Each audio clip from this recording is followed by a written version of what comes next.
On the Road, Part 1, Chapter 1.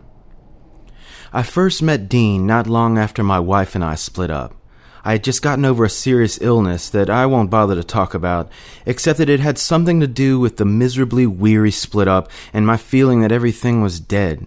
With the coming of Dean Moriarty began the part of my life you could call my life on the road. Before that, I'd often dreamed of going west to see the country, always vaguely planning and never taking off. Dean is the perfect guy for the road because he actually was born on the road when his parents were passing through Salt Lake City in 1926 in a jalopy on their way to Los Angeles. First reports of him came to me through Chad King, who'd shown me a few letters from him written in a New Mexico reform school. I was tremendously interested in the letters because they so naively and sweetly asked Chad to teach him all about Nietzsche and the wonderful intellectual things that Chad knew. At one point, Carlo and I talked about the letters and wondered if we would ever meet this strange Dean Moriarty. This is all far back, when Dean was not the way he is today, when he was a young jail kid shrouded in mystery. Then news came that Dean was out of reform school and was coming to New York for the first time, and there was talk that he had just married a girl called Mary Lou. One day I was hanging around the campus, and Chad and Tim Gray told me Dean was staying in a cold water pad in East Harlem, the Spanish Harlem. Dean had arrived the night before, the first time in New York, with his beautiful little sharp chick, Mary Lou. They got off the Greyhound bus at 50th Street and cut around the corner looking for a place to eat and went right in Hector's. And since then, Hector's Cafeteria has always been a big symbol of New York for Dean. They spent money on beautiful big glazed cakes and cream puffs. All this time, Dean was telling Mary Lou things like this. Now, darling, here we are in New York, and although I haven't quite told you everything that I was thinking about when we crossed Missouri, and especially at the point when we passed the Boonville Reformatory, which reminded me of my jail problem, it is absolutely necessary now to postpone all those leftover things concerning our personal love things, and at once begin thinking of specific work-life plans, and so on in the way that he had in those early days. I went to the cold water flat with the boys, and Dean came to the door in his shorts. Mary Lou was jumping off the couch. Dean had dispatched the occupant of the apartment to the kitchen, probably to make coffee, while he proceeded with his love problems. For to him, sex was the one and only holy and important thing in life. Although he had to sweat and curse to make a living and so on. You saw that in the way he stood, bobbing his head, always looking down, nodding, like a young boxer to instructions to make you think he was listening to every word, throwing in 1,000 yeses and that's right. My first impression of Dean was of a young Gene Autry, trim, thin-hipped, blue-eyed, with a real Oklahoma accent, a sideburn hero of the snowy West. In fact, he'd just been working on a ranch, Ed Walls in Colorado, before marrying Mary Lou and coming east. Mary Lou is a pretty blonde with immense ringlets of hair, like a sea of golden tresses. She sat there on the edge of the couch, with her hands hanging in her lap and her smoky blue country eyes fixed in a wide stare, because she was in an evil gray New York pad that she'd heard about back west, and waiting like a long-bodied, emaciated Modigliani surrealist woman in a serious room. But outside of being a sweet little girl, she was awfully dumb and capable of doing horrible things.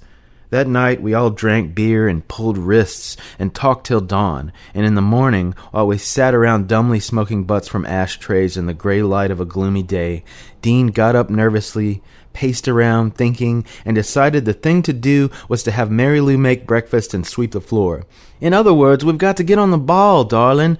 What I'm saying, otherwise, it'll be fluctuating in lack of true knowledge or crystallization of our plans.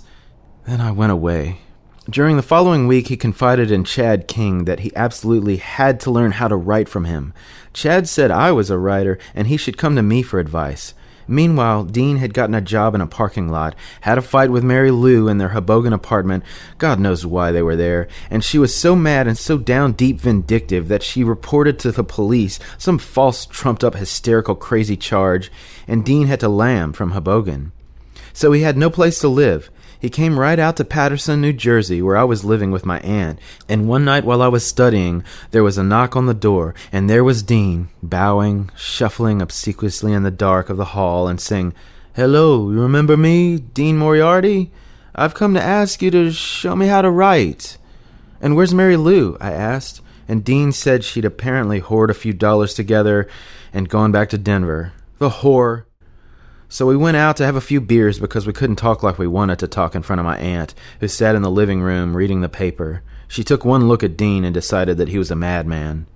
In the bar, I told Dean, "Hell, man, I know very well you didn't come to me only to want to become a writer. And after all, what do I really know about it except you've got to stick to it with the energy of a Benny addict?"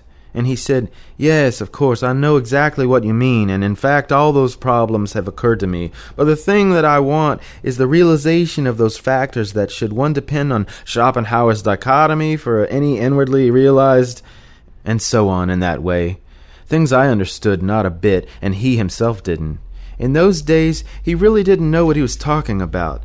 That is to say, he was a young jail kid all hung up on the wonderful possibilities of becoming a real intellectual, and he liked to talk in the tone and using the words, but in a jumbled way, that he had heard from real intellectuals, although, mind you, he wasn't so naive as that in all other things, and it took him just a few months with Carlo Marx to become completely in there with all the terms and jargon. Nonetheless, we understood each other on levels of madness, and I agreed that he could stay at my house till he found a job, and furthermore we agreed to go out west sometime. That was the winter of 1947. One night when Dean ate supper at my house, he already had the parking lot job in New York. He leaned over my shoulder as I typed rapidly away and said, "Come on, man, those girls won't wait. Make it fast." I said, "Hold on a minute. I'll be right with you as soon as I finish this chapter," and it was one of the best chapters in the book. Then I dressed and off we flew to New York to meet some girls. As we rode in the bus in the weird phosphorescent void of the Lincoln Tunnel, we leaned on each other with fingers waving and yelled and talked excitedly, and I was beginning to get the bug like Dean. He was simply a youth tremendously excited with life. And though he was a con man, he was only conning because he wanted so much to live and to get involved with people who would otherwise pay no attention to him. He was conning me, and I knew it, for room and board and how to write, etc. And he knew I knew. This has been the basis of our relationship. But I didn't care, and we got along fine. No pestering, no catering. We tiptoed around each other like heartbreaking new friends. I began to learn from him as much as he probably learned from me. As far as my work was concerned, he said, "Go ahead, everything you do is great." He watched over my shoulder as I wrote stories, yelling, "Yes, that's right, wow, man," and whew, and wiped his face with his handkerchief. "Man, wow, there's so many things to do, so many things to write. How to even begin to get it all down and without modified restraints and all hung up on like literary inhibitions and grammatical fears. That's right, man, now you're talking."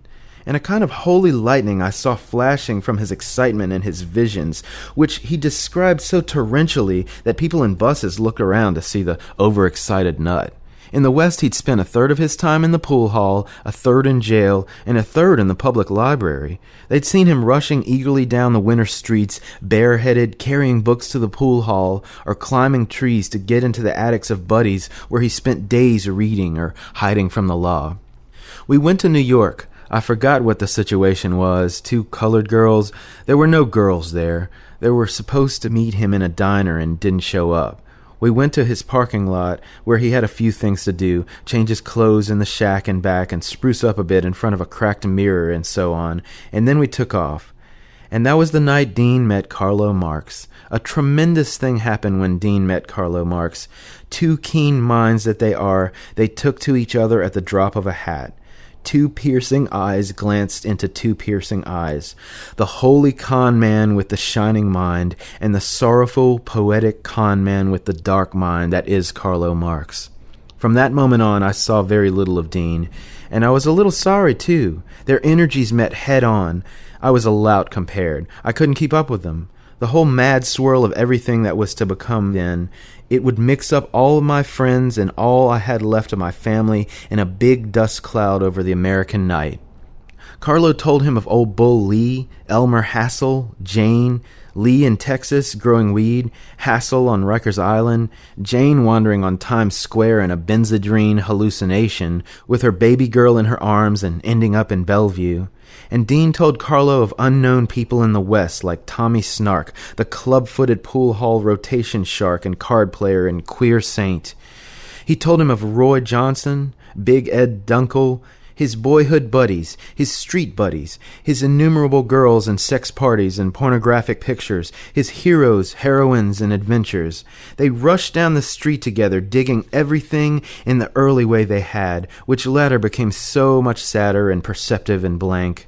But then they danced down the streets like dingle-doties, and I shambled after as I've been doing all my life after people who interest me, because the only people for me are the mad ones, the ones who are mad to live, mad to talk, mad to be saved, desirous of everything at the same time, the ones who never yawn or say a commonplace thing, but burn, burn, burn, like fabulous yellow Roman candles exploding like spiders across the stars, and in the middle you see the blue center light pop and everybody goes, "Oh." What did they call such young people in Goethe's Germany? Wanting dearly to learn how to write like Carlo, the first thing you know, Dean was attacking him with a great amorous soul such as only a con man can have. "Now, Carlo, let me speak. Here's what I'm saying." I didn't see them for about 2 weeks, during which time they cemented their relationship to fiendish all-day, all-night talk proportions. Then came spring, the great time of traveling, and everybody in the scattered gang was getting ready to take one trip or another. I was busily at work on my novel, and when I came to the halfway mark, after a trip down south with my aunt to visit my brother Rocco, I got ready to travel west for the first time. Dean had already left. Carlo and I saw him off at the 34th Street Greyhound station. Upstairs they had a place where you could make pictures for a quarter. Carlo took off his glasses and looked sinister. Dean made a profile shot and looked coyly around. I took a straight picture that made me look like a 30-year-old Italian who'd kill anybody who said anything against his mother. This picture Carlo and Dean neatly cut down the middle with a razor and saved a half each in their wallets. Dean was wearing a real Western business suit for his big trip back to Denver. He'd finished his first fling in New York. I say fling, but he only worked like a dog in parking lots. The most fantastic parking lot attendant in the world, he can back a car 40 miles an hour into a tight squeeze and stop at the wall, jump out, race among fenders, leap into another car, circle at 50 miles an hour in a narrow space, back swiftly into a tight spot, hump, snap the car with the emergency so that you see it bounce as he flies out, then clear to the ticket shack, sprinting like a track star, hand a ticket, leap into a newly arrived car before the owner's half out, leap literally under him as he steps out, stop the car with the door flapping and roar off to the next available spot, arc, pop in, brake, out, run, working like that without pause 8 hours a night, evening rush hours and after theater rush hours, in greasy wino pants with a frayed fur-lined jacket and beat shoes that flap. Now he'd bought a new suit to go back in, blue with pencil stripes, vest and all, $11 on 3rd Avenue, with a watch and watch chain, and a portable typewriter with which he was going to start writing in a Denver rooming house as soon as he got a job there. We had a farewell meal of franks and beans in a 7th Avenue Rikers, and then Dean got on the bus that said Chicago and roared off into the night. There went our Wrangler. I promised myself to go the same way when spring really bloomed and opened up the land. And this was really the way my whole road experience began, and the things that were to come are too fantastic not to tell.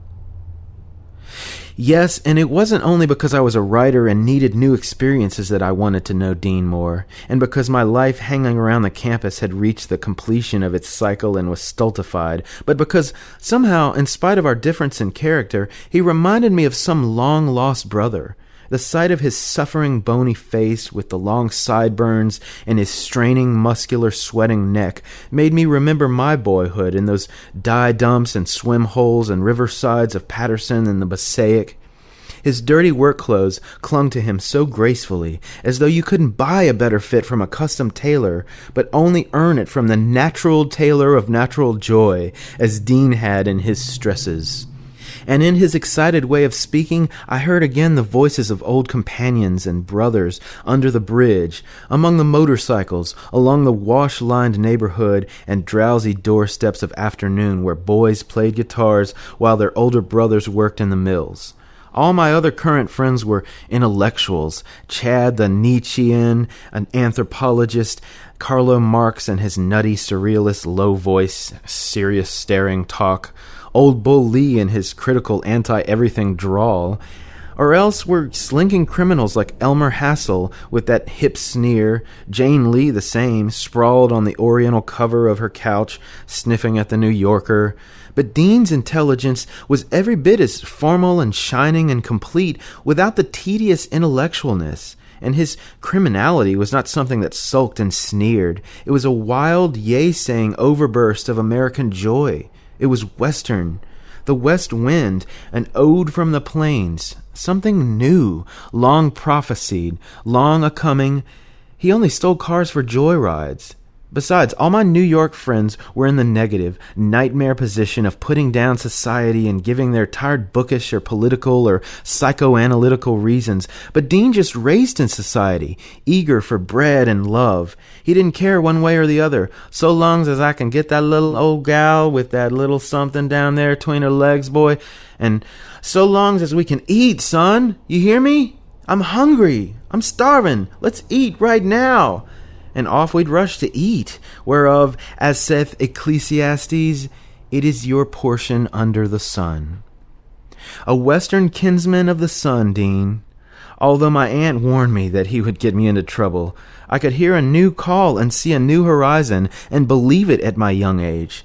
And a little bit of trouble, or even Dean's eventual rejection of me as a buddy, putting me down as he would later on starving sidewalks and sick beds, what did it matter?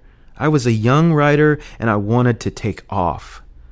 Somewhere along the line, I knew there'd be girls, visions, everything. Somewhere along the line, the pearl would be handed to me. Chapter 2. In the month of July 1947, having saved about $50 from old veteran benefits, I was ready to go to the West Coast. My friend Remy Becker had written me a letter from San Francisco, saying I should come and ship out with him on a round-the-world liner. He swore he could get me into the engine room. I wrote back and said I'd be satisfied with any old freighter so long as I could take a few long Pacific trips and come back with enough money to support myself and my aunt's house while I finished my book.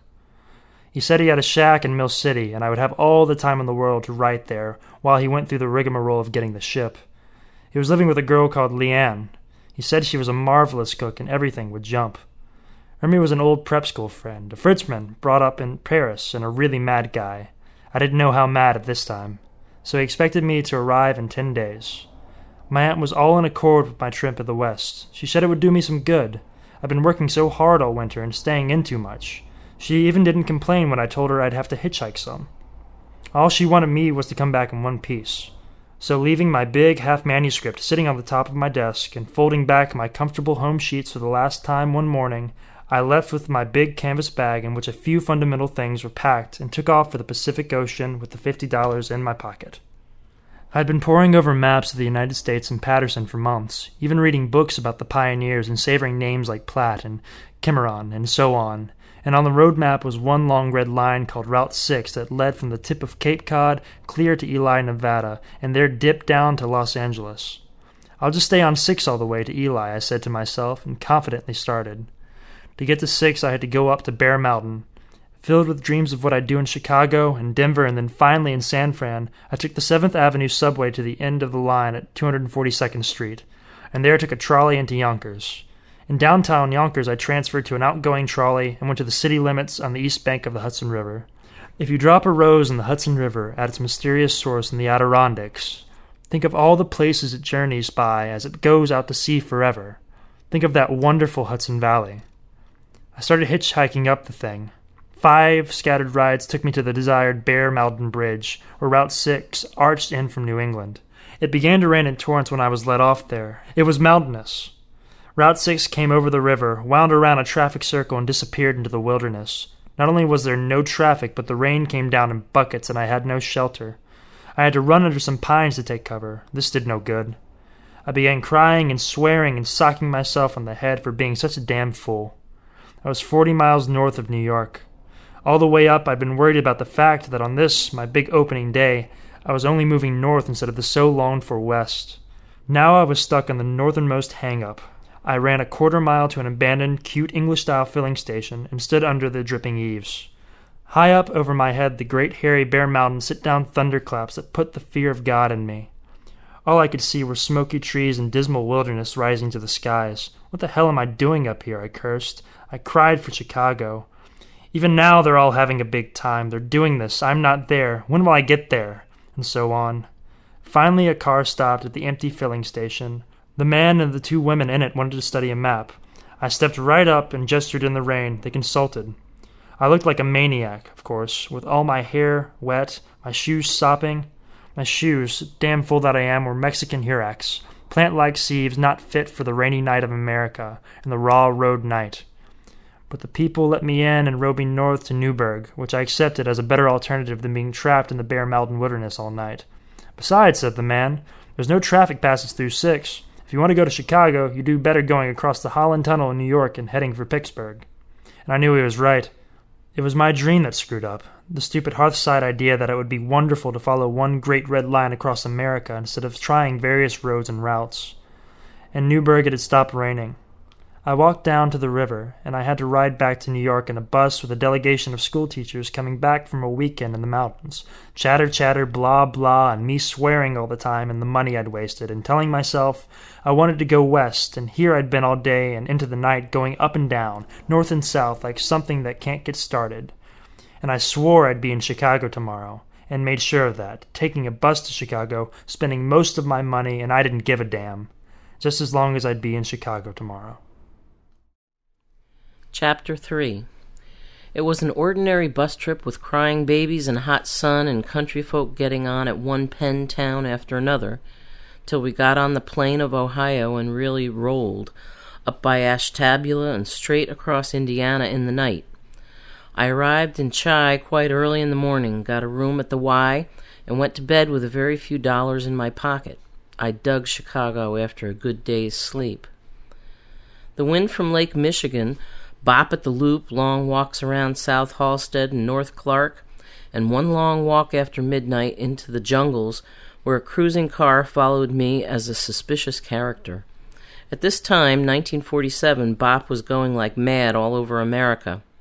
The fellows at the Loop blew, but with a tired air, because bop was somewhere between its Charlie Parker ornithology period and another period that began with Miles Davis. And as I sat there listening to that sound of the light which bop has come to represent for all of us, I thought of all my friends from one end of the country to the other, and how they were really all in the same vast backyard doing something so frantic and rushing about.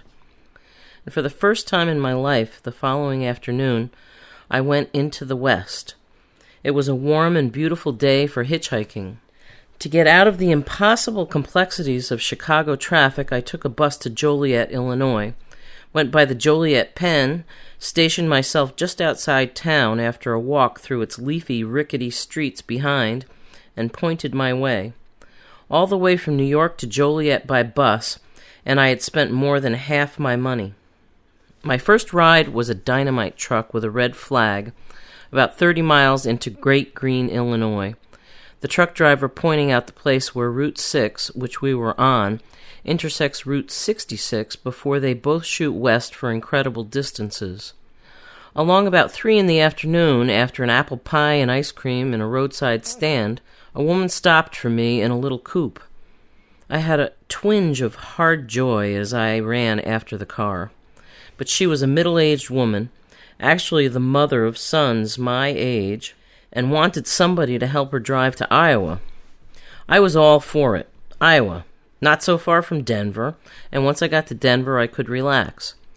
She drove the first few hours, at one point insisted on visiting an old church somewhere, as if we were tourists, and then I took over the wheel, and though I'm not much of a driver, drove clear through the rest of Illinois to Davenport, Iowa, via Rock Island. And here, for the first time in my life, I saw my beloved Mississippi River, dry in the summer haze, low water with its big rank smell that smells like the raw body of America itself before it washes it up.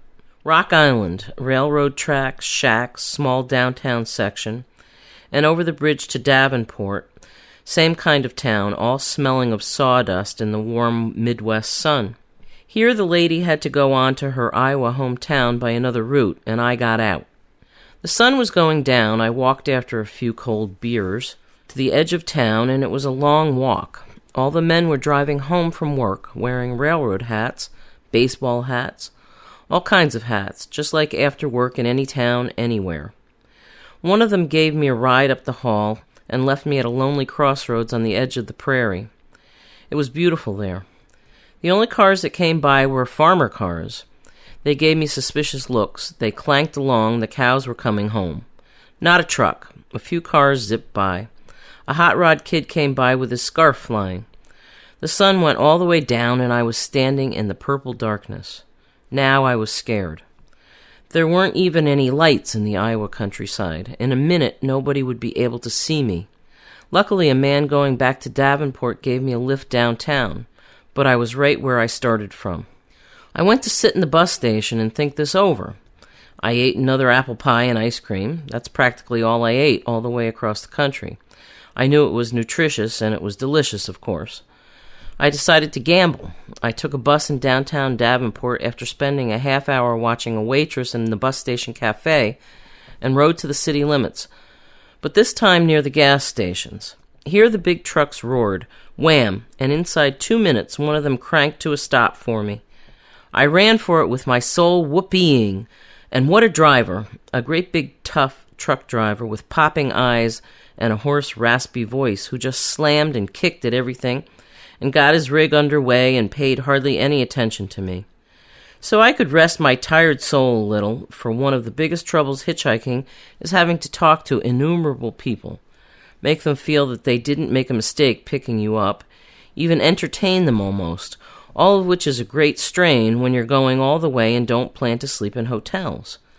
The guy just yelled above the roar, and all I had to do was yell back, and we relaxed. And he bawled that thing clear to Iowa City, and yelled me the funniest stories about how he got around the law in every town that had an unfair speed limit, saying over and over again, "Them goddamn cops can't put no flies on my ass." Just as we rolled into Iowa City, he saw another truck coming behind us, and because he had to turn off at Iowa City, he blinked his taillights at the other guy and slowed down for me to jump out, which I did with my bag, and the other truck, acknowledging this exchange, stopped for me, and once again, in the twink of nothing, I was in another big high cab, all set to go hundreds of miles across the night, and was I happy. And the new truck driver was as crazy as the other, and yelled just as much, and all I had to do was lean back and roll on. Now I could see Denver looming ahead of me like the promised land, way out there beneath the stars, across the prairie of Iowa and the plains of Nebraska, and I could see the greater vision of San Francisco beyond, like jewels in the night. He bawled the jack and told stories for a couple of hours. Then at a town in Iowa where years later Dean and I were stopped on suspicion in what looked like a stolen Cadillac, he slept a few hours in the seat. I slept too and took one little walk along the lonely brick walls illuminated by one lamp, with the prairie brooding at the end of each little street and the smell of the corn like dew in the night. He woke up with a start at dawn. Off we roared, and an hour later the smoke of Des Moines appeared ahead over the green cornfields. He had to eat his breakfast now and wanted to take it easy, so I went right on into Des Moines, about 4 miles, hitching a ride with 2 boys from the University of Iowa. And it was strange sitting in their brand-new comfortable car and hearing them talk of exams as we zoomed smoothly into town. Now I wanted to sleep a whole day, so I went to the Y to get a room. They didn't have any, and by instinct I wandered down to the railroad tracks, and there are a lot of them in Des Moines, and wound up in a gloomy old Plains Inn of a hotel by the locomotive roundhouse, and spent a long day sleeping on a big, clean, hard white bed with dirty remarks carved in the wall beside my pillow, and the beet yellow window shades pulled over the smoky scene of the rail yards. I woke up as the sun was reddening, and that was the one distinct time in my life, the strangest moment of all, when I didn't know who I was. I was far away from home, haunted and tired with travel, in a cheap hotel room I'd never seen, hearing the hiss of steam outside and the creak of the old wood of the hotel, and footsteps upstairs, and all the sad sounds, and I looked at the cracked high ceiling and really didn't know who I was for about 15 strange seconds. I wasn't scared, I was just somebody else, some stranger, and my whole life was a haunted life, the life of a ghost. I was halfway across America, at the dividing line between the east of my youth and the west of my future, and maybe that's why it happened right then and there, that strange red afternoon. But I had to get going and stop moaning, so I picked up my bag, said so long to the old hotel keeper sitting by his spittoon, and went to eat. I ate apple pie and ice cream. It was getting better as I got deeper into Iowa, the pie bigger, the ice cream richer. There were the most beautiful bevies of girls everywhere I looked in Des Moines that afternoon. They were coming home from high school, but I had no time now for thoughts like that and promised myself a ball in Denver. Carlo Marx was already in Denver. Dean was there. Chad King and Tim Gray were there. It was their hometown. Mary Lou was there, and there was mention of a mighty gang including Ray Rawlins and his beautiful blonde sister Babe Rawlins, 2 waitresses Dean knew, the Betancourt sisters, and even Roland Major, my old college writing buddy, was there. I looked forward to all of them with joy and anticipation, so I rushed past the pretty girls, and the prettiest girls in the world live in Des Moines. A guy with a kind of tool shack on wheels, a truck full of tools that he drove standing up like a modern milkman, gave me a ride up the long hill, where I immediately got a ride from a farmer and his son heading out for Adel in Iowa. In this town, under a big elm tree near a gas station, I made the acquaintance of another hitchhiker, a typical New Yorker, an Irishman who'd been driving a truck for the post office most of his work years and was now headed for a girl in Denver and a new life. I think he was running away from something in New York, the law most likely. He was a real red-nosed young drunk of 30 and would have bored me ordinarily, except that my senses were sharp for any kind of human friendship. He wore a beat sweater and baggy pants and had nothing with him in the way of a bag, just a toothbrush and handkerchiefs. He said we ought to hitch together. I should have said no because he looked pretty awful on the road, but we stuck together and got a ride with a taciturn man to Stewart, Iowa, a town in which we were really stranded. We stood in front of the railroad ticket shack in Stewart, waiting for the westbound traffic till the sun went down, a good 5 hours, dawdling away the time, at first telling about ourselves. Then he told dirty stories. Then we just kicked pebbles and made goofy noises of one kind and another. We got bored. I decided to spend $1 on beer. We went to an old saloon in Stewart and had a few. There he got as drunk as he ever did in his 9th Avenue night back home, and yelled joyously in my ear all the sordid dreams of his life. I kind of liked him, not because he was a good sort, as he later proved to be, but because he was enthusiastic about things. We got back on the road in the darkness, and of course nobody stopped and nobody came by much. That went on till 3 o'clock in the morning. We spent some time trying to sleep on the bench at the railroad ticket office, but the telegraph clicked all night, and we couldn't sleep, and big freights were slamming around outside. We didn't know how to hop a proper chain gang. We'd never done it before. We didn't know whether they were going east or west, or how to find out, or what boxcars and flats and de-iced reefers to pick, and so on. So when the Omaha bus came through just before dawn, we hopped on it and joined the sleeping passengers. I paid for his fare as well as mine. His name was Eddie. He reminded me of my cousin-in-law from the Bronx. That was why I stuck with him. It was like having an old friend along, a smiling, good-natured sort to goof along with. We arrived at Council Bluffs at dawn. I looked out. All winter I'd been reading of the great wagon parties that held council there before hitting the Oregon and Santa Fe trails. And of course now it was only cute suburban cottages of one damn kind and another, all laid out in the dismal gray dawn.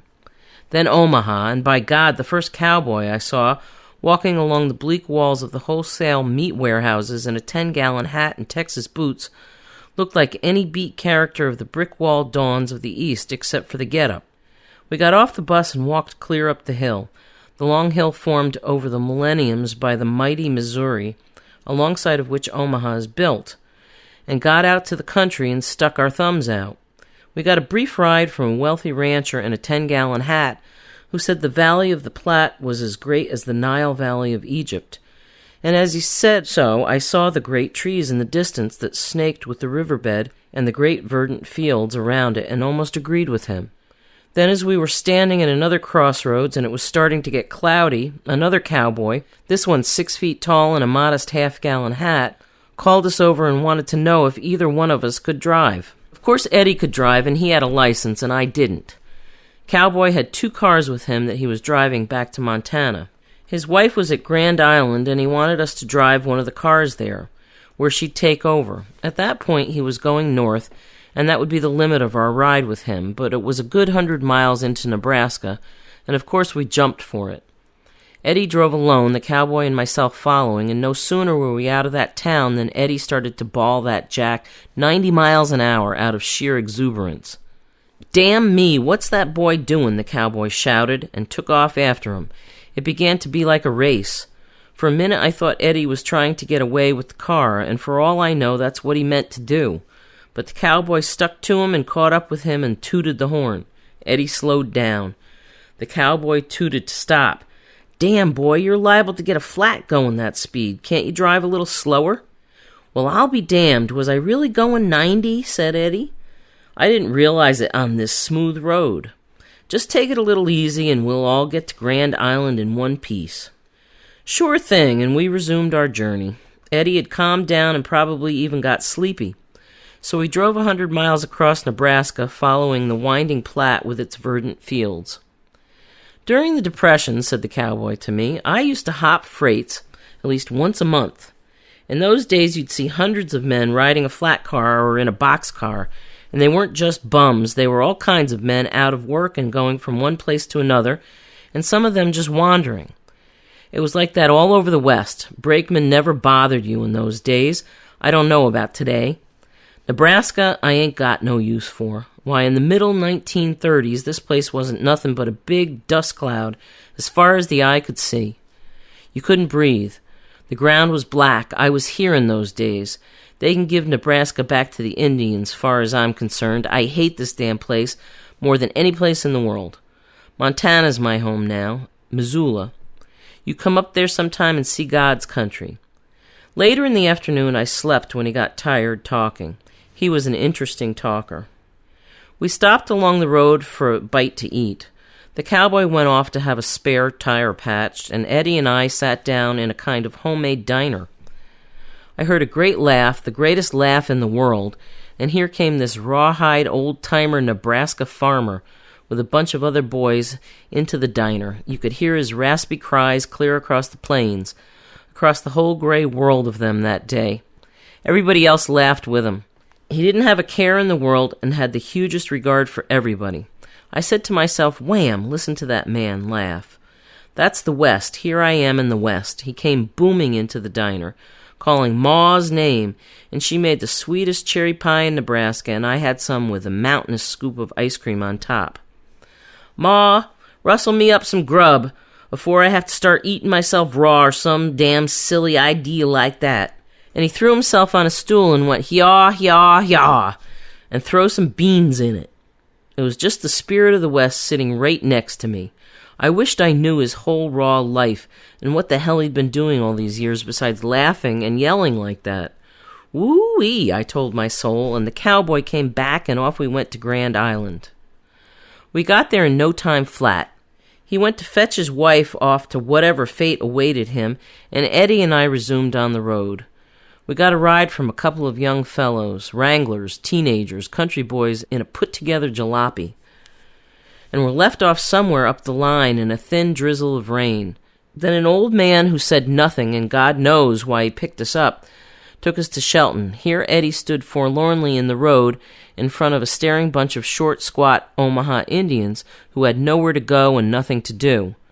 Across the road was the railroad track and the water tank saying, "Shelton." "Damn me," said Eddie with amazement. "I've been in this town before. It was years ago, during the war, at night, late at night, when everybody was sleeping. I went out on the platform to smoke, and there we was in the middle of nowhere and black as hell.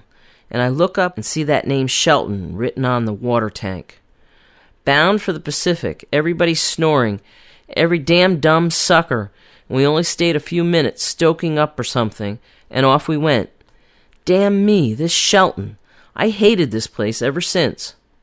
And we were stuck in Shelton, as in Davenport, Iowa. Somehow all the cars were farmer cars, and once in a while a tourist car, which is worse, with old men driving and their wives pointing out the sights or poring over maps and sitting back looking at everything with suspicious faces. The drizzle increased and Eddie got cold. He had very little clothing. I fished a wool-plaid shirt from my canvas bag and he put it on.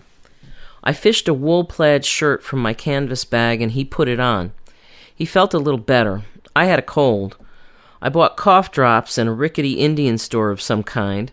I went to the little 2x4 post office and wrote my aunt a penny postcard. We went back to the gray road. There she was in front of us, Shelton, written on the water tank. The Rock Island bawled by. We saw the faces of Pullman passengers go by in a blur. The train howled off across the plains in the direction of our desires. It started to rain harder. A tall, lanky fellow in a gallon hat stopped his car on the wrong side of the road and came over to us. He looked like a sheriff. We prepared our stories secretly. He took his time coming over. You boys going to get somewhere or just going? We didn't understand his question, and it was a damn good question. Why? We said. Well, I own a little carnival that's pitched a few miles down the road, and I'm looking for some old boys willing to work and make a buck for themselves. I've got a roulette concession and a wooden ring concession, you know, the kind you throw around dolls and take your luck. You boys want to work for me? You can get 30% of the take. Room and board. You can get a bed, but no food. You'll have to eat in town. We travel some. We thought it over. It's a good opportunity, he said, and waited patiently for us to make up our minds. We felt silly and didn't know what to say, and I, for one, didn't want to get hung up with a carnival. I was in such a bloody hurry to get to the gang in Denver. I said, I don't know. I'm going as fast as I can, and I don't think I have the time. Eddie said the same thing, and the old man waved his hand and casually sauntered back to his car and drove off, and that was that. We laughed about it a while and speculated about what it would have been like. I had visions of a dark and dusty night on the plains and the faces of Nebraska families wandering by, with their rosy children looking at everything with awe, and I know I would have felt like the devil himself, rooking them with all those cheap carnival tricks. And the Ferris wheel revolving in the flatlands' darkness, and God Almighty, the sad music of the merry-go-round, and me wanting to get on to my goal, and sleeping in some gilt wagon on a bed of burlap. Eddie turned out to be a pretty absent-minded pal of the road. A funny old contraption rolled by, driven by an old man. It was made of some kind of aluminum, square as a box, a trailer, no doubt, but a weird, crazy Nebraska homemade trailer. He was going very slow and stopped. We rushed up. He said he could only take one. Without a word, Eddie jumped in and slowly rattled from my sight. And wearing my wool-plaid shirt, well, alackaday, I kissed the shirt goodbye. It had only sentimental value in any case. I waited in our personal god-awful Shelton for a long, long time, several hours, and I kept thinking it was getting night. Actually, it was only early afternoon, but dark. Denver. How would I ever get to Denver? I was just about giving up and planning to sit over coffee when a fairly new car stopped, driven by a young guy. I ran like mad. Where are you going? Denver. Well, I can take you 100 miles up the line. Grand, you saved my life. I used to hitchhike myself. That's why I always pick up a fella. I would too if I had a car, and so we talked, and he told me about his life, which wasn't very interesting, and I started to sleep some, and woke up right outside the town of Gothenburg, where he let me off. Chapter 4. The greatest ride in my life was about to come up. A truck with a flat board at the back with about 6 or 7 boys sprawled out on it, and the drivers, 2 young blonde farmers from Minnesota, were picking up every single soul they found on that road. The most smiling, cheerful couple of hamps and bumpkins you could ever wish to see, both wearing cotton shirts and overalls, nothing else, both thick-wristed and earnest, with broad how-are-you smiles for anybody and anything that came across their path. I ran up, said, "Is there room?" They said, "Sure, hop on. 'S room for everybody." I wasn't on the flatbed before the truck roared off. I lurched, a rider grabbed me, and I sat down. Somebody passed a bottle of rot gut, the bottom of it. I took a big swig in the wild, lyrical, drizzling air of Nebraska. Woo-wee! Here we go, yelled a kid in a baseball cap. And they gunned up the truck to 70, past everybody on the road. We've been riding this son of a bitch since Des Moines. These guys never stop. Every now and then you have to yell for a piss call. Otherwise you have to piss off the air and hang on, brother, hang on. I looked at the company. There were 2 young farmer boys from North Dakota in red baseball caps, which is the standard North Dakota farmer boy hat. And they were headed for the harvest. Their old men had given them leave to hit the road for the summer. There were 2 young city boys from Columbus, Ohio, high school football players, chewing gum, winking, singing in the breeze, and said they were hitchhiking around the United States for the summer. "We're going to L.A., they yelled. "What are you going to do there?" "Hell, we don't know. Who cares?" Then there was a tall, slim fella who had a sneaky look. "Where are you from?" I asked. I was lying next to him on the platform. You couldn't sit without bouncing off it. Had no rails. And he turned slowly to me, opened his mouth, and said, "Montana." Finally, there were Mississippi Gene and his charge. Mississippi Gene was a little dark guy who rode freight trains around the country. A 30-year-old hobo, but with a youthful look, so you couldn't tell exactly what age he was. And he sat on the boards cross-legged, looking out over the fields without saying anything for hundreds of miles. And finally, at one point, he turned to me and said, "Where are you headed?" I said, "Denver." "I got a sister there, but I ain't seed her for several couple years." His language was melodious and slow. He was patient. His charge was a 16-year-old tall blonde kid, also in hobo rags. That is to say, they wore old clothes that had been turned black by the soot of railroads and the dirt of boxcars, and sleeping on the ground. The blonde kid was also quiet, and he seemed to be running away from something, and it figured to be the law, the way he looked straight ahead and wet his lips in worried thought. Montana Slim spoke to them occasionally with a sardonic and insinuating smile. They paid no attention to him. Slim was all insinuation. I was afraid of his long, goofy grin that he opened up straight in your face and held there half moronically. "You got any money?" he said to me. "Hell no, maybe enough for a pint of whiskey till I get to Denver. What about you?" "I know where I can get some." "Where?" "Anywhere. You can always folly a man down an alley, can't you?" "Yeah, I guess you can. I ain't beyond doing it when I really need some dough. Headed up to Montana to see my father. I'll have to get off this rig at Cheyenne and move up some other way. These crazy boys are going to Los Angeles. Straight, all the way. If you want to go to L.A., you got to ride." I mulled this over. The thought of zooming all night across Nebraska, Wyoming, and the Utah desert in the morning, and then most likely the Nevada desert in the afternoon, and actually arriving in Los Angeles within a foreseeable space of time almost made me change my plans. But I had to go to Denver. I'd have to get off at Cheyenne, too, and hitch south 90 miles to Denver. I was glad when the 2 Minnesota farm boys who owned the truck decided to stop in North Platte and eat. I wanted to have a look at them. They came out of the cab and smiled at all of us. "Piss call," said one. "Time to eat," said the other. But they were the only ones in the party who had money to buy food. We all shambled after them to a restaurant run by a bunch of women and sat around over hamburgers and coffee while they wrapped away enormous meals just as if they were back in their mother's kitchen. They were brothers. They were transporting farm machinery from Los Angeles to Minnesota and making good money at it. So on their trip to the coast, empty, they picked up everybody on the road.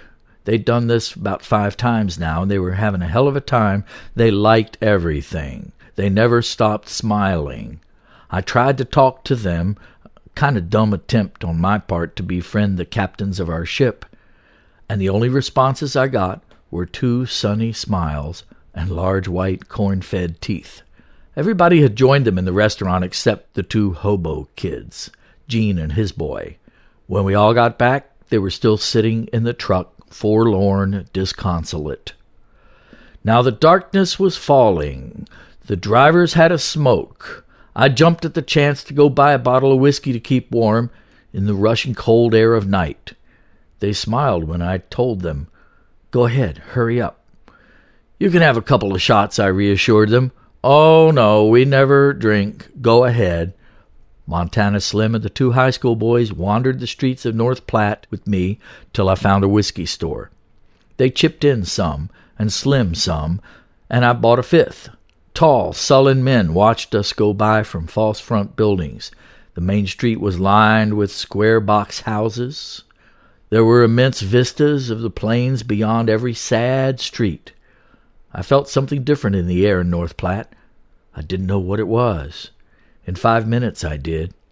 We got back to the truck and roared off. It got dark quickly.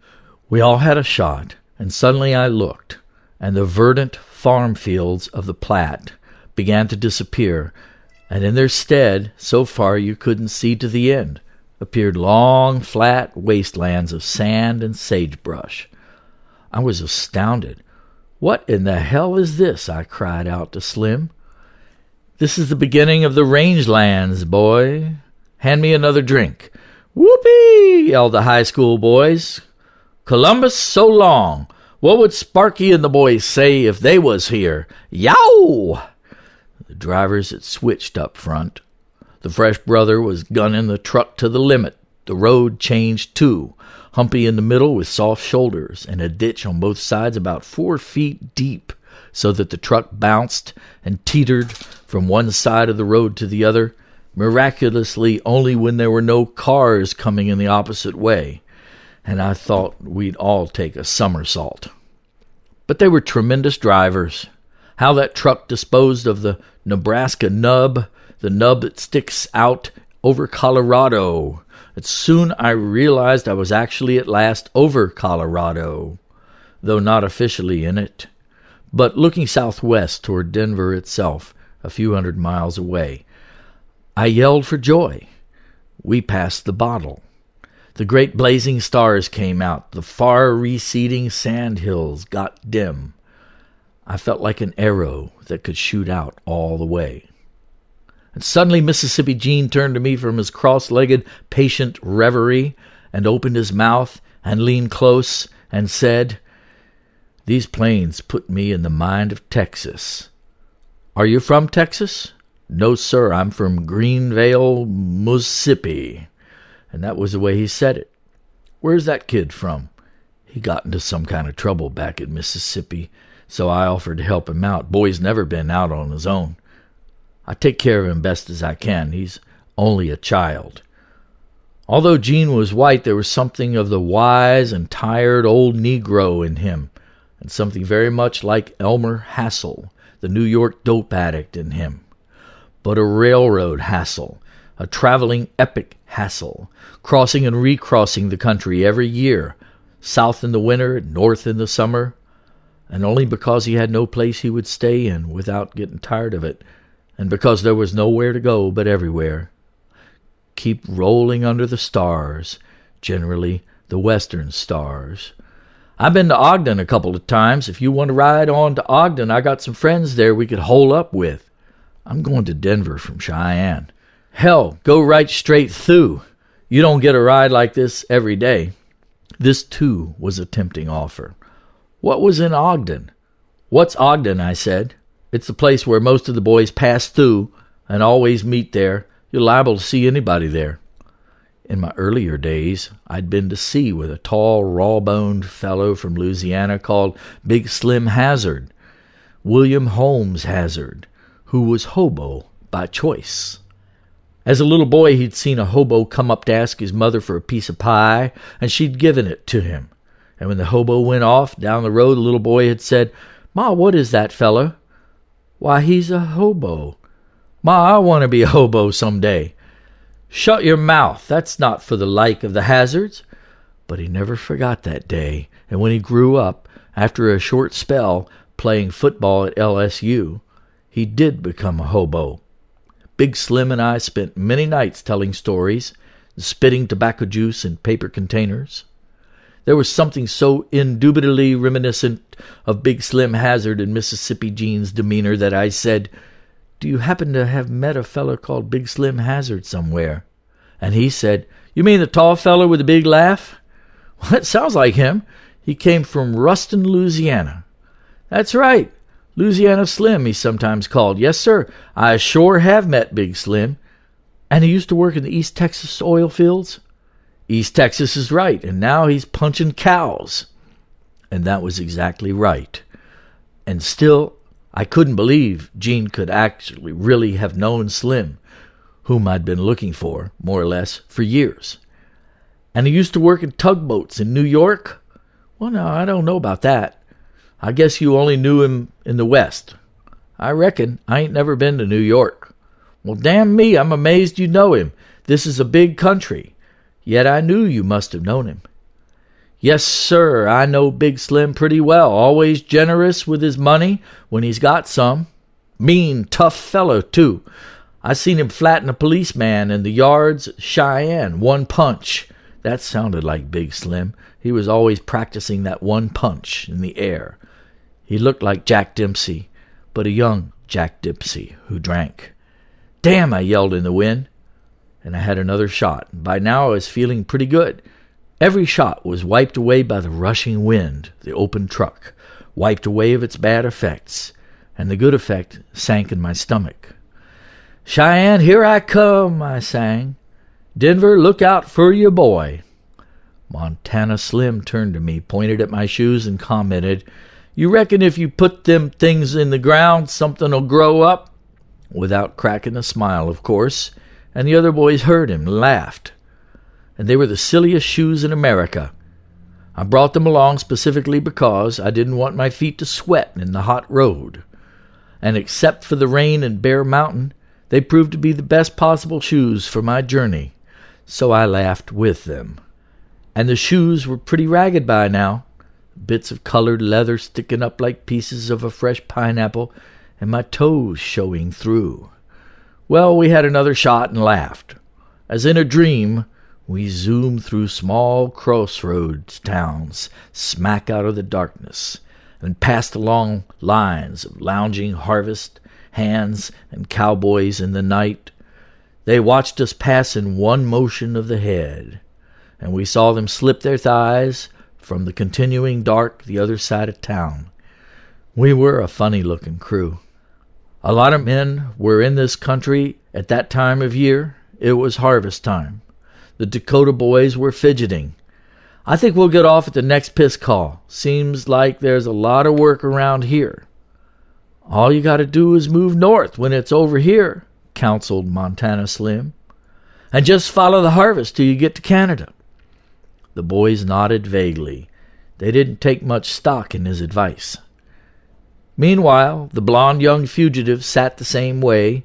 Every now and then Gene leaned out of his Buddhistic trance over the rushing dark plains and said something tenderly in the boy's ear. The boy nodded. Gene was taking care of him, and of his moods and his fears. I wondered where the hell they would go and what they would do. They had no cigarettes. I squandered my pack on them. I loved them so. They were grateful and gracious. They never asked. I kept offering. Montana Slim had his own, but never passed the pack. We zoomed through another crossroads town, past another line of tall, lanky men in jeans, clustered in the dim light like moths on the desert, and returned to the tremendous darkness, and the stars overhead were pure and bright because of the increasingly thin air as we mounted the high hill of the western plateau, about a foot a mile, so they say, and no trees obstructing any low-level stars anywhere. And once I saw a moody white-faced cow in the sage by the road as we flitted by. It was like riding a railroad train, just as steady and just as straight. By and by we came to a town, slowed down. Montana Slim said, piss call. But the Minnesotans didn't stop and went right on through. Damn, I gotta go, said Slim. Go over the side, said somebody. Well, I will, he said, and slowly, as we all watched, he inched to the back of the platform in his haunch, holding on as best he could till his legs dangled over. Somebody knocked on the window of the cab to bring this to the attention of the brothers. Their great smiles broke as they turned, and just as Slim was ready to proceed, precarious as it was already, they began zigzagging the truck at 70 miles an hour. He fell back a moment. We saw a whale spout in the air. He struggled back to a sitting position. They swung the truck. Wham! Over he went on his side, watering all over himself. In the roar we could hear him faintly cursing, like the whine of a man far across the hills. Damn! Damn! He never knew we were doing this deliberately. He just struggled, as grim as Job. When he was finished, as such, he was wringing wet, and now he had to edge and shimmy his way back. And with a most woebegone look, and everybody laughing, except the sad blond boy and the Minnesotans roaring in the cab, I handed him the bottle to make up for it. What the hell, he said. Was they doing that on purpose? They sure were. Well, damn me, I didn't know that. I know I tried it back in Nebraska and didn't have half so much trouble. We came suddenly into the town of Ogallala, and here the fellows in the cab called out, Piss call! And with a great good delight, Slim stood sullenly by the truck, rueing a lost opportunity. The two Dakota boys said goodbye to everybody and figured they'd start harvesting here. We watched them disappear in the night toward the shacks at the end of town where lights were burning, where a watcher of the night in jeans said the employment men would be. I had to buy more cigarettes. Jean and the blond boy followed me to stretch their legs. I walked into the least likely place in the world, a kind of lonely plains soda fountain for the local teenage girls and boys. They were dancing, a few of them, to the music on the jukebox. There was a lull when we came in. Jean and Blondie just stood there looking at nobody. All they wanted was cigarettes. There were some pretty girls, too. And one of them made eyes at Blondie, and he never saw it. And if he had, he wouldn't have cared. He was so sad and gone. I bought a pack for each of them. They thanked me. The truck was ready to go. It was getting on midnight now, and cold. Gene, who'd been around the country more times than he could count on his fingers and toes, said the best thing to do now was for all of us to bundle up under the big tarpaulin, or we'd freeze. In this manner, and with the rest of the bottle, we kept warm as the air grew ice cold and pinged our ears. The stars seemed to get brighter the more we climbed the high plains. We were in Wyoming now. Flat on my back, I stared straight up at the magnificent firmament, glorying in the time I was making, in how far I had come from the sad, bare mountain after all, and tingling with kicks at the thought of what lay ahead of me in Denver, whatever it would be. And Mississippi Gene began to sing a song. He sang it in a melodious, quiet tone with a river accent, and it was simple. Just, I got a pretty girl, she's sweet 16, she's the prettiest thing you ever seen, repeating it with other lines thrown in, all concerning how far he'd been and how he wished he could go back to her, but he done lost her. I said, Gene, that's the prettiest song. It's the sweetest I know, he said with a smile. I hope you get where you're going and be happy when you do. I will always make out and move along one way or the other. Montana Slim was asleep. He woke up and said to me, Hey, Blackie, how about you and me investigating Cheyenne together tonight before you go to Denver? Sure thing. I was drunk enough to go for anything. As the truck reached the outskirts of Cheyenne, we saw the high red lights of the local radio station, and suddenly we were bucking through a great crowd of people that poured along both sidewalks. "Hell's bells, it's Wild West week," said Slim. Big crowds of businessmen, fat businessmen in boots and 10-gallon hats, with their hefty wives in cowgirl attire, bustled and whooped in the wooden sidewalks of old Cheyenne.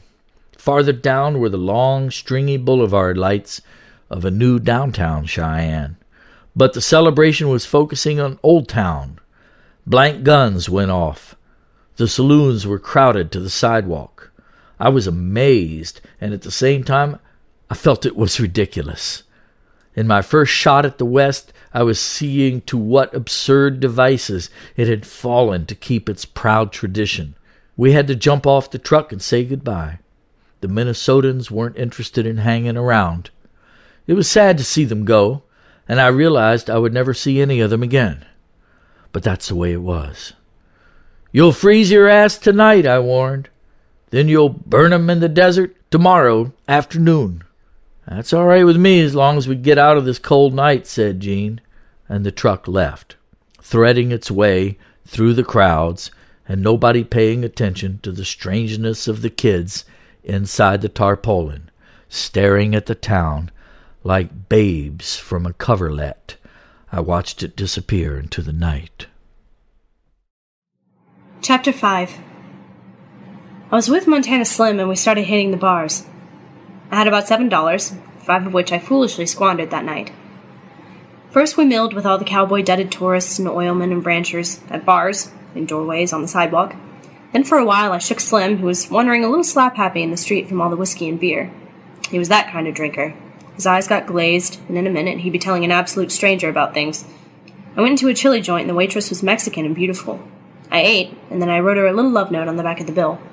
The chili joint was deserted. Everybody was somewhere else, drinking. I told her to turn the bill over. She read it and laughed. It was a little poem about how I wanted her to come and see the night with me. "I'd love to, Chiquito, but I have a date with my boyfriend." "Can't you shake him?" No, I don't," she said sadly, and I loved the way she said it. "Some other time I'll come by here," I said, and she said, "Any time, kid." Still I hung around, just to look at her, and had another cup of coffee. Her boyfriend came in sullenly and wanted to know when she was off. She bustled around to close the place quick. I had to get out. I gave her a smile when I left. Things were going on as wild as ever outside, except that the fat burpers were getting drunker and whooping up louder. It was funny. There were Indian chiefs wandering around in big headdresses and really solemn among the flush-drunken faces. I saw Slim tottering along and joined him. He said, "I just wrote a postcard to my pa in Montana. You reckon you can find a mailbox and put it in?" It was a strange request. He gave me the postcard and tottered through the swinging doors of a saloon. I took the card, went to the box, and took a quick look at it. "Dear Pa, I'll be home Wednesday. Everything's all right with me, and I hope the same is with you. Richard." It gave me a different idea of him, how tenderly polite he was with his father. I went in the bar and joined him. We picked up 2 girls, a pretty young blonde and a fat brunette. They were dumb and sullen, but we wanted to make them. We took them to a rickety nightclub that was already closing, and there I spent all but $2 on scotches for them and beer for us. I was getting drunk and didn't care. Everything was fine. My whole being and purpose was pointed at the little blonde. I wanted to go in there with all my strength. I hugged her and wanted to tell her. The nightclub closed and we all wandered out in the rickety, dusty streets. I looked up at the sky. The pure, wonderful stars were still there, burning. The girls wanted to go to the bus station, so we all went, but they apparently wanted to meet some sailor who was waiting there for them, a cousin of the fat girls, and the sailor had some friends with him. I said to the blonde, "What's up?" She said she wanted to go home. In Colorado, just over the line south of Cheyenne. "I'll take you to a bus," I said. "No, the bus stops on the highway and I have to walk across that damn prairie all by myself. I spend all afternoon looking at the damn thing and I don't aim to walk over it tonight." "Ah, listen. We'll take a nice walk in the prairie flowers." "There ain't no flowers there," she said. "I want to go to New York. I'm sick and tired of this. Ain't no place to go but Cheyenne and ain't nothing in Cheyenne. Ain't nothing in New York."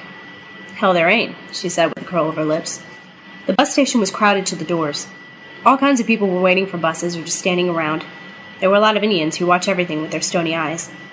The girl disengaged herself from my talk and joined the sailor and the others. Slim was dozing on the bench. I sat down. The floors of bus stations are the same all over the country, always covered with butts and spit, and they give a feeling of sadness that only bus stations have.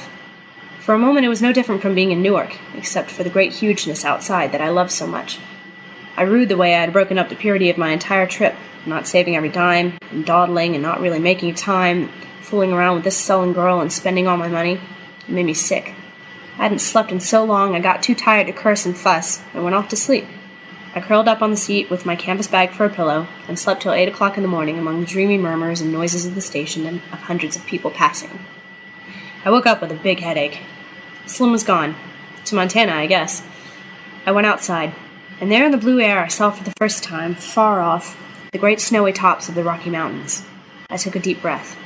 I had to get to Denver at once. First I ate a breakfast, a modest one of toast and coffee and 1 egg, and then I cut out of town to the highway. The Wild West Festival was still going on. There was a rodeo, and the whooping and jumping were about to start all over again. I left it behind me. I wanted to see my gang in Denver. I crossed a railroad overpass and reached a bunch of shacks where 2 highways forked off, both for Denver. I took the one nearest the mountains so I could look at them, and pointed myself that way. I got a ride right off from a young fellow from Connecticut who was driving around the country in his jalopy, painting. He was the son of an editor in the East. He talked and talked. I was sick from drinking and from the altitude. At one point I almost had to stick my head out the window. But by the time he let me off at Longmont, Colorado, I was feeling normal again, and had even started telling him about the state of my own travels. He wished me luck. It was beautiful in Longmont. Under a tremendous old tree was a bed of green long grass belonging to a gas station. I asked the attendant if I could sleep there, and he said sure. So I stretched out a wool shirt, laid my face flat on it with an elbow out, and with one eye cocked at the snowy Rockies in the hot sun for just a moment. I fell asleep for 2 delicious hours, the only discomfort being an occasional Colorado ant. And here I am in Colorado, I kept thinking gleefully. Damn, I'm making it.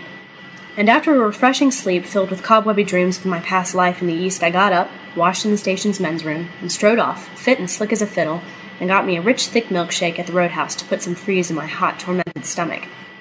Incidentally, a very beautiful Colorado gal shook me that cream. She was all smiles, too. I was grateful and made up for last night. I said to myself, wow, what'll Denver be like? I got on that hot road, and off I went in a brand new car driven by a Denver businessman of about 35. He went 70.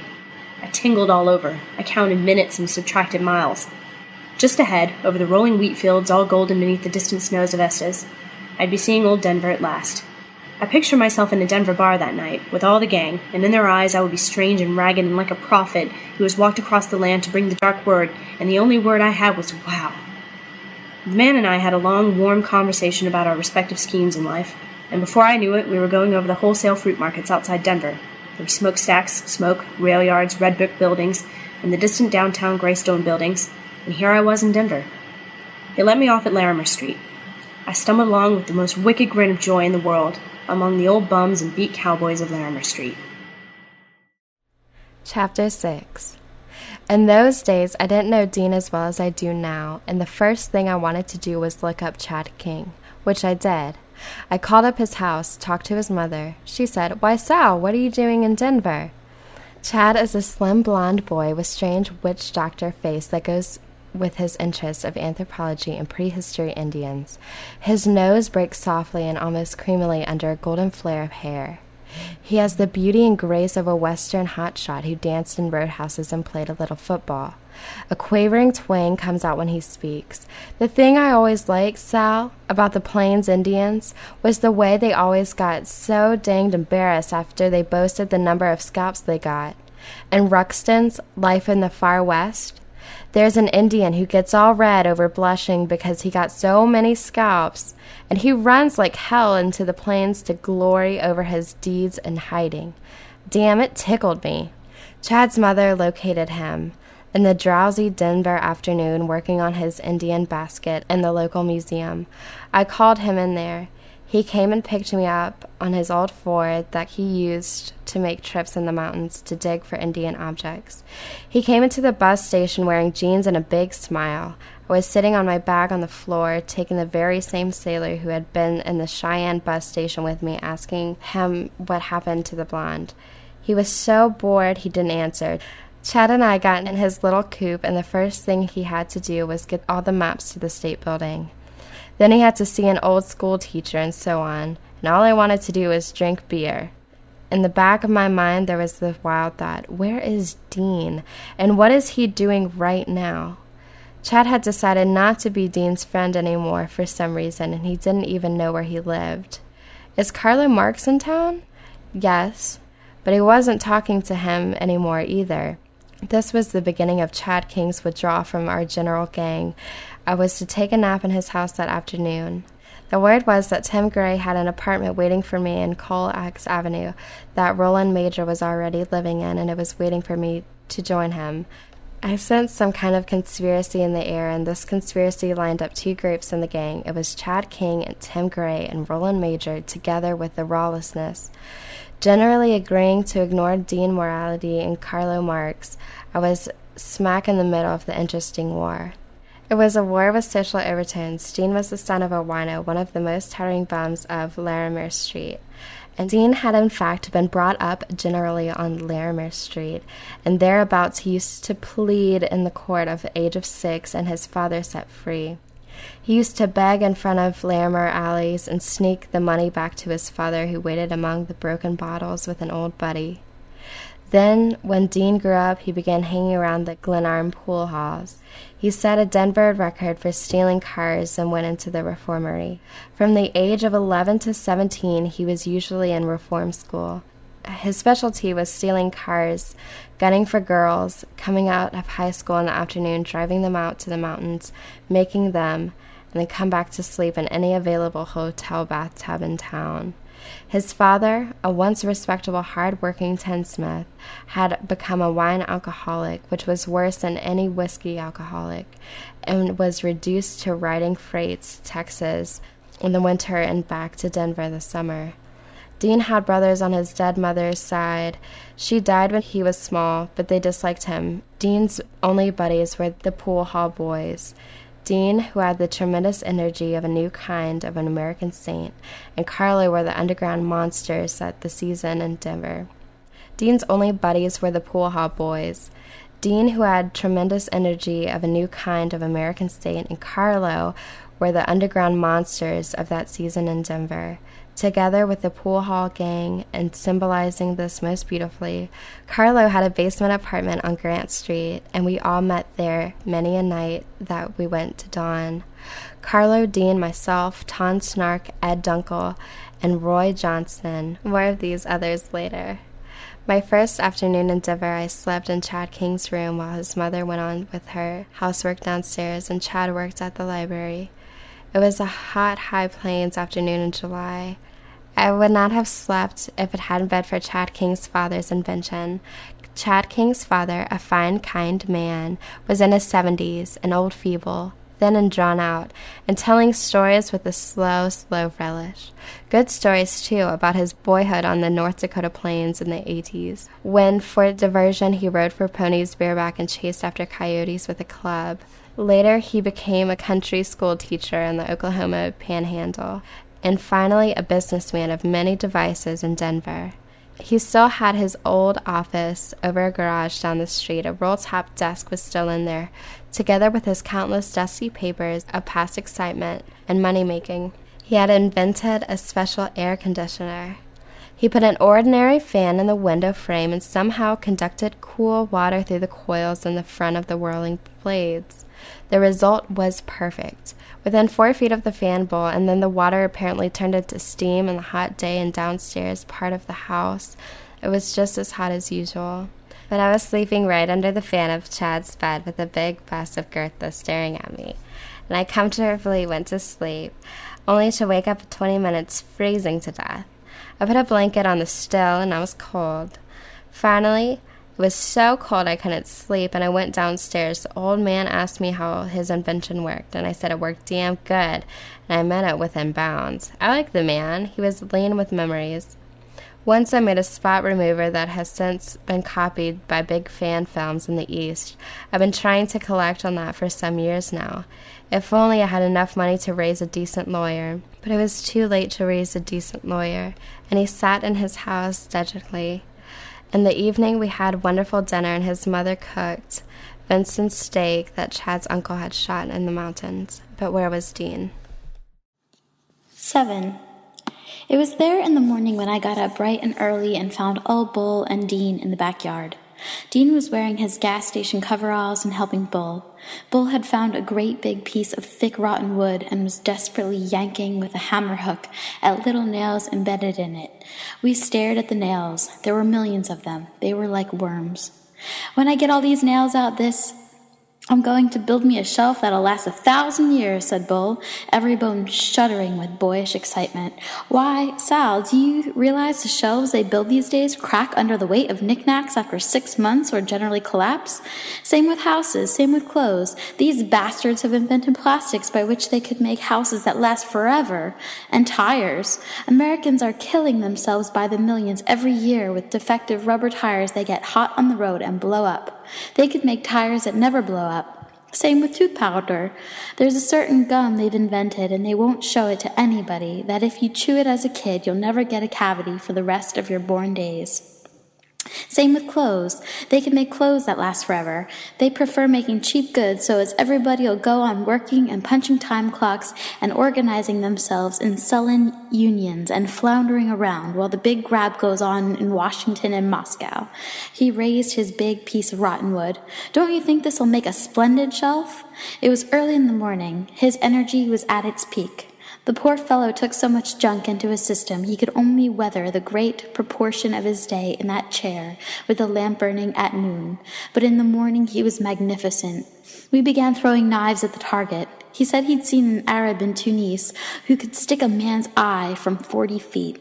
This got him going on his aunt, who went to the Casbah in the 30s. She was with a party of tourists led by a guide. She had a diamond ring on her little finger. She leaned on a wall to rest a minute, and an Arab rushed up and appropriated her ring finger before she could let out a cry, my dear. She suddenly realized she had no little finger.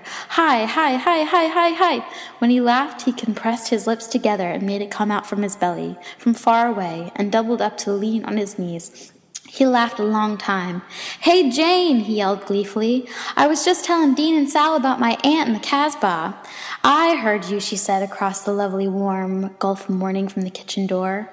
Great beautiful clouds floated overhead, valley clouds that made you feel the vastness of old tumble-down holy America from mouth to mouth and tip to tip. All pep and juices was Bull. Say, did I ever tell you about Dale's father? He was the funniest old man you ever saw in your life. He had paresis, which eats away the forepart of your brain, and you get so's you're not responsible for anything that comes into your mind. He had a house in Texas and had carpenters working 24 hours a day putting on new wings. He'd leap up in the middle of the night and say, I don't want the goddamn wing, put it over there. The carpenters had to take everything down and start all over again. Come dawn, you'd see them hammering away at the new wing. Then the old man get bored with that and say, God damn it, I want to go to Maine. And he'd get into his car and drive off 100 miles an hour. Great showers of chicken feathers followed his tracks for hundreds of miles. He'd stop his car in the middle of a Texas town just to get out and buy some whiskey. Traffic would honk all around in the middle of a Texas town just to get out and buy some whiskey. Traffic would honk all around him, and he'd come rushing out of the store yelling, That your goddamn noith, you bunch of bath hats, he lisped. Then, when you have paresis, you lisps. One night he came to my house in Cincinnati and tooted his horn and said, Come on out, let's go to Texas to see Dale. He was going back from Maine. He claimed he bought a house. Oh, we wrote a story about him in college, where you see this horrible shipwreck and people in the water clutching at the sides of the lifeboat, and the old man is there with a machete hacking at their fingers. Get away, you bum of the bow hats, this might come both. Oh, he was horrible. I could tell you stories about him all day. Say, ain't this a nice day? And it sure was. The softest breezes blew in from the levee. It was worth the whole trip. We went into the house after Bull to measure the wall for a shelf. He showed us the dining room table he built. It was made of wood 6 inches thick. This is a table that'll last 1,000 years, said Bull, leaning his long, thin face at us manically. He banged on it. In the evenings, he sat at this table, picking at his food and throwing the bones to the cats. He had 7 cats. I love cats. I especially like the ones that squeal when I hold them over the bathtub. He insisted on demonstrating. Someone was in the bathroom. Well, he said, we can't do that now. Say, I've been having a fight with the neighbors next door. He told us about the neighbors. They were a vast crew with sassy children who threw stones over the rickety fence at Dodie and Ray and sometimes at Old Bull. He told them to cut it out. The old man rushed out and yelled something in Portuguese. Bill went in the house and came back with his shotgun, upon which he leaned demurely, the incredible simper on his face beneath the long hat brim, his whole body writhing coyly and snakily as he waited, a grotesque, lank, lonely clown beneath the clouds. The sight of him, the Portuguese must have thought something out of an old evil dream. We scoured the yard for things to do. There was a tremendous fence Bill had been working on to separate him from the obnoxious neighbors. It would never be finished. The task was too much. He rocked it back and forth to show how solid it was. Suddenly he grew tired and quiet and went in the house and disappeared in the bathroom for his pre-lunch fix. He came out glassy-eyed and calm and sat down under his burning lamp. The sunlight poked feebly behind the drawn shade. "Say, why don't you fellows try my Oregon accumulator? Put some juice in your bones. I always rush up and take off 90 miles an hour for the nearest whorehouse. Whore, whore, whore." That was his laugh. Ha, ha, ha. Laugh when he wasn't really laughing. The Oregon accumulator is an ordinary box big enough for a man to sit inside on a chair. A layer of wood, a layer of metal, and another layer of wood. Gather orgons from the atmosphere and hold them captive long enough for a human body to absorb more than a usual share. According to Reich, orgons are vibratory atmospheric atoms of the life principle. People get cancer because they run out of organs. Old Bull thought his orgone accumulator would be improved if the wood he used was as organic as possible, so he tied bushy bayou leaves and twigs to his mystical outhouse. It stood there in the hot, flat yard, an exfoliate machine clustered and bedecked with manacle contrivances. Old Bull slipped off his clothes and went in to sit and moon over his navel. "Say, Sal, after lunch, let's you and me go play the horses over to the bookie joint in Gretna." He was magnificent. He took a nap after lunch in his chair, the air gun on his lap and little Ray curled around his neck sleeping. It was a pretty sight, father and son, a father who would certainly never bore his son when it came to finding things to do and talk about. He woke up with a start and stared at me. It took him a minute to recognize who I was. "What are you going to the coast for, Sal?" he asked, and went back to sleep in a moment. In the afternoon, he went to Gretna, just Bull and me. We drove in his old Chevy. Dean's Hudson was low and sleek. Bull's Chevy was high and rattly. It was just like 1910. The bookie joint was located near the waterfront in a big chromium leather bar that opened up in the back to a tremendous hall where entries and numbers were posted on the wall. Louisiana characters lounged around with racing forms.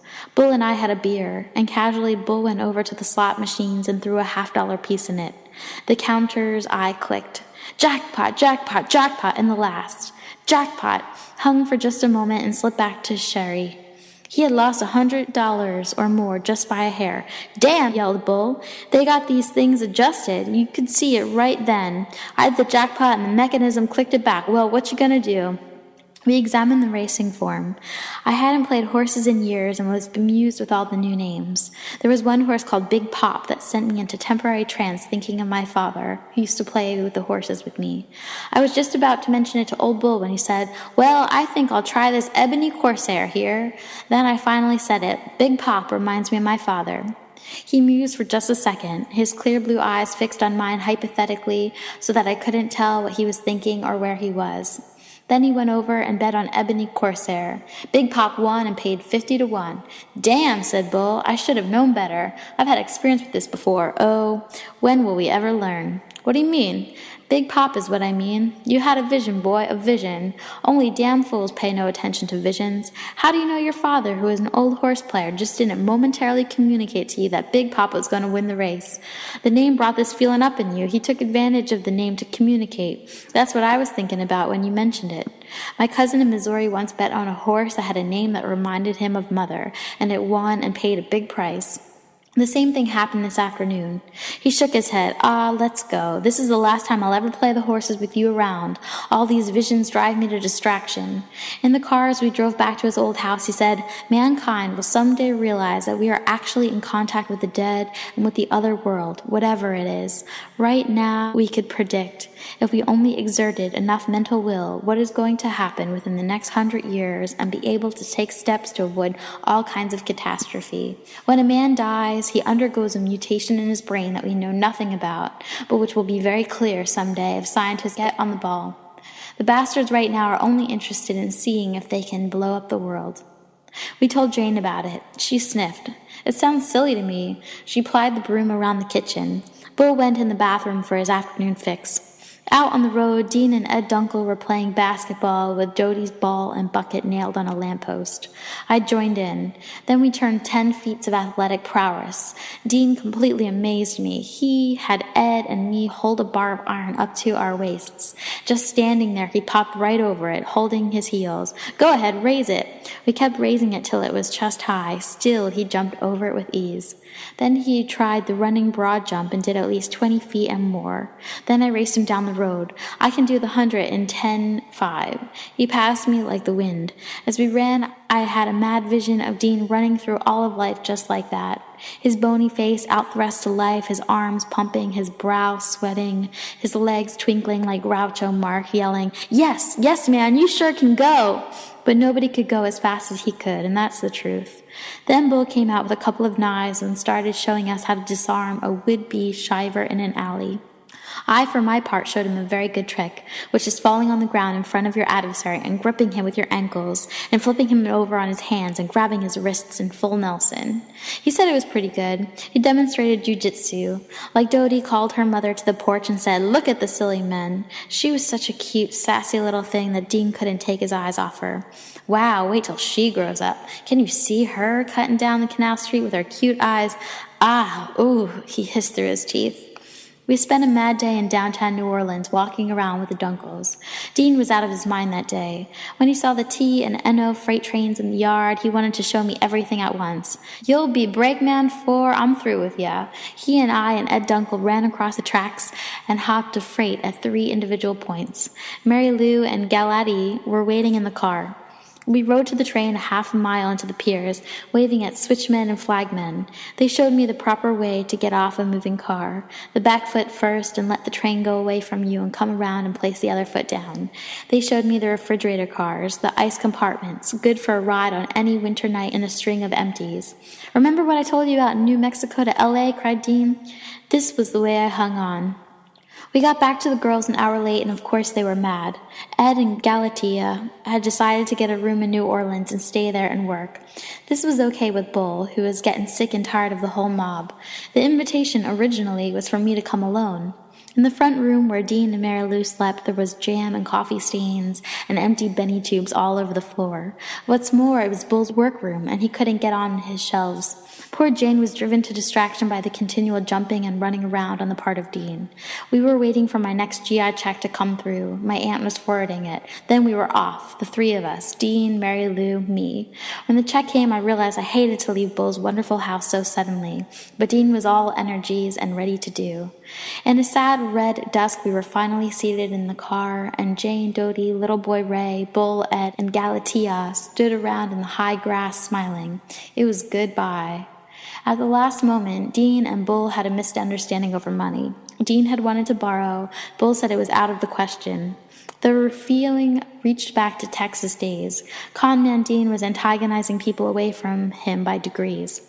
He giggled manically and didn't care. He rubbed his fly, stuck his finger in Mary Lou's dress, slurped up her knee, frothed at the mouth, and said, "Darlin', I know that everything is straight between us at last beyond the furthest abstract definition in metaphysical terms or any terms you want to specify or sweetly impose or harken back." And so on and zoom went the car, and we were off again for California. Chapter 8. Then everybody began planning a tremendous trek to the mountains. This started in the morning, together with a phone call that complicated matters. My old road friend Eddie, who took a blind chance and called, he remembered some of the names I had mentioned. Now I had the opportunity to get my shirt back. Eddie was with his girl in a house off Colfax. He wanted to know if I knew where to find work, and I told him to come over, figuring Dean would know. Dean arrived hurrying, while Major and I were having a hasty breakfast. Dean wouldn't even sit down. I have 1,000 things to do, in fact, hardly any time to take you down Camargo, but let's go, man. Wait for my road buddy, Eddie. Major found our hurrying troubles amusing. He'd come to Denver to write leisurely. He treated Dean with extreme deference. Dean paid no attention. Major talked to Dean like this. Moriarty, what's this I hear about you sleeping with 3 girls at the same time? And Dean shuffled on the rug and said, oh yes, that's the way it goes, and looked at his watch, and Major snuffed down his nose. I felt sheepish rushing off with Dean. Major insisted he was a moron and a fool. Of course he wasn't, and I wanted to prove it to everybody somehow. We met Eddie. Dean paid no attention to him either, and off we went to a trolley across the hot Denver noon to find the jobs. I hated the thought of it. Eddie talked and talked the way he always did. We found a man in the markets who agreed to hire both of us. Work started at 4 o'clock in the morning and went till 6 p.m. The man said, I like boys who like to work. You've got your man, said Eddie, but I wasn't so sure about myself. I just won't sleep, I decided. There are so many other interesting things to do.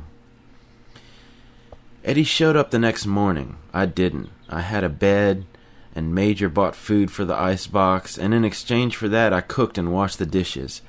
Meantime, I got all involved in everything. A big party took place at the Rawlinses one night.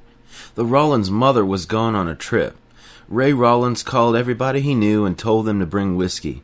Then he went through his address book for girls. He made me do most of the talking. A whole bunch of girls showed up. I phoned Carlo to find out what Dean was doing now. Dean was coming to Carlo's at 3 in the morning. I went there after the party. Carlo's basement apartment was on Grant Street in an old red-brick rooming house near a church. You went down an alley, down some stone steps, opened an old raw door, and went through a kind of cellar till you came to his board door. It was like the room of a Russian saint. One bed, a candle burning, stone walls that oozed moisture, and a crazy makeshift icon of some kind that he had made. He read me his poetry. It was called Denver Doldrums. Carlo woke up in the morning and heard the vulgar pigeons yakking in the street outside his cell. He saw the sad nightingales nodding on the branches, and they reminded him of his mother. A gray shroud fell over the city. The mountains, the magnificent Rockies that you can see to the west from any part of town, were papier-mâché. The whole universe was crazy and cockeyed and extremely strange. He wrote of Dean as a child of the rainbow who bore his torment in his agonized Priapus. He referred to him as Oedipus Eddie, who had to scrape bubblegum off window panes. He brooded in his basement over a huge journal in which he was keeping track of everything that happened every day, everything Dean did and said. Dean came on schedule. Everything's straight, he announced. I'm going to divorce Mary Lou and marry Camille and go live with her in San Francisco.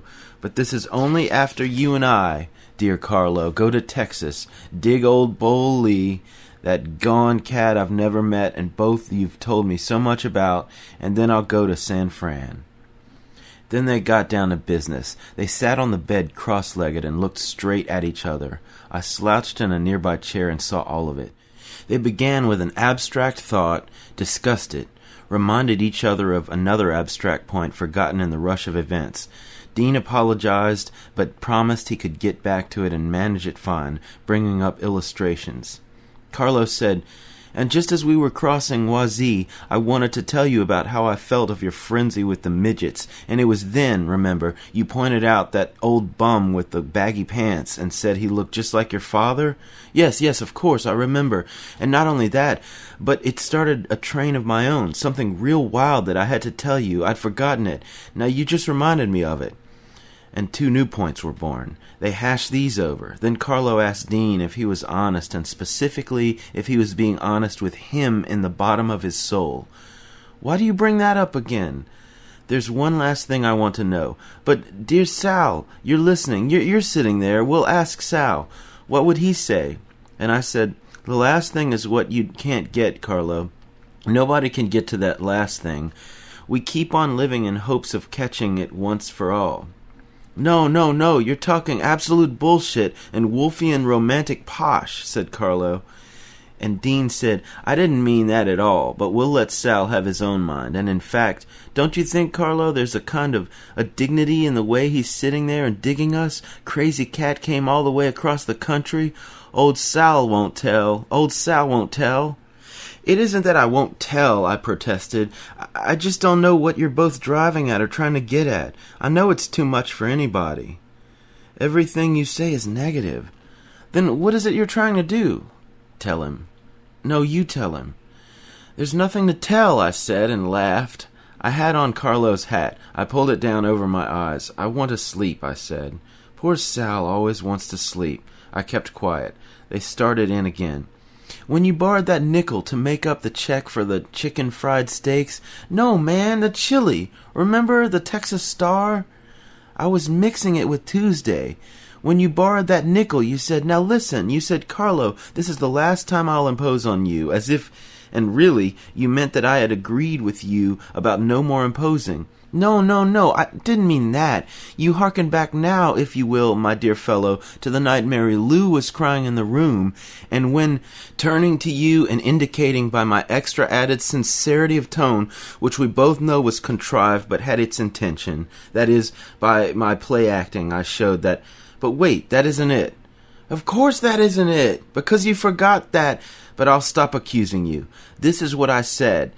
And on into the night they talked like this. At dawn I looked up. They were tying up the last of the morning's matters. When I said to you that I had to sleep because of Mary Lou, that is, seeing her this morning at 10, I didn't bring my peremptory tone to bear in regard to what you just said about the unnecessariness of sleep, but only, mind you, because of the fact that I absolutely, simply, purely, and without any whatevers, have to sleep now. I mean, man, my eyes are closing. They're red-hot, sore, tired, beat. Ah, child, said Carlo, we'll just have to sleep now. Let's stop the machine. You can't stop the machine, yelled Carlo at the top of his voice. The first bird sang. Now, when I raise my hand, said Dean, we'll stop talking. We'll both understand purely and without any hassle that we are simply stopped talking and we'll just sleep. You can't stop the machine like that. Stop the machine, I said. They looked at me. He's been awake all this time, listening. What were you thinking, Sal?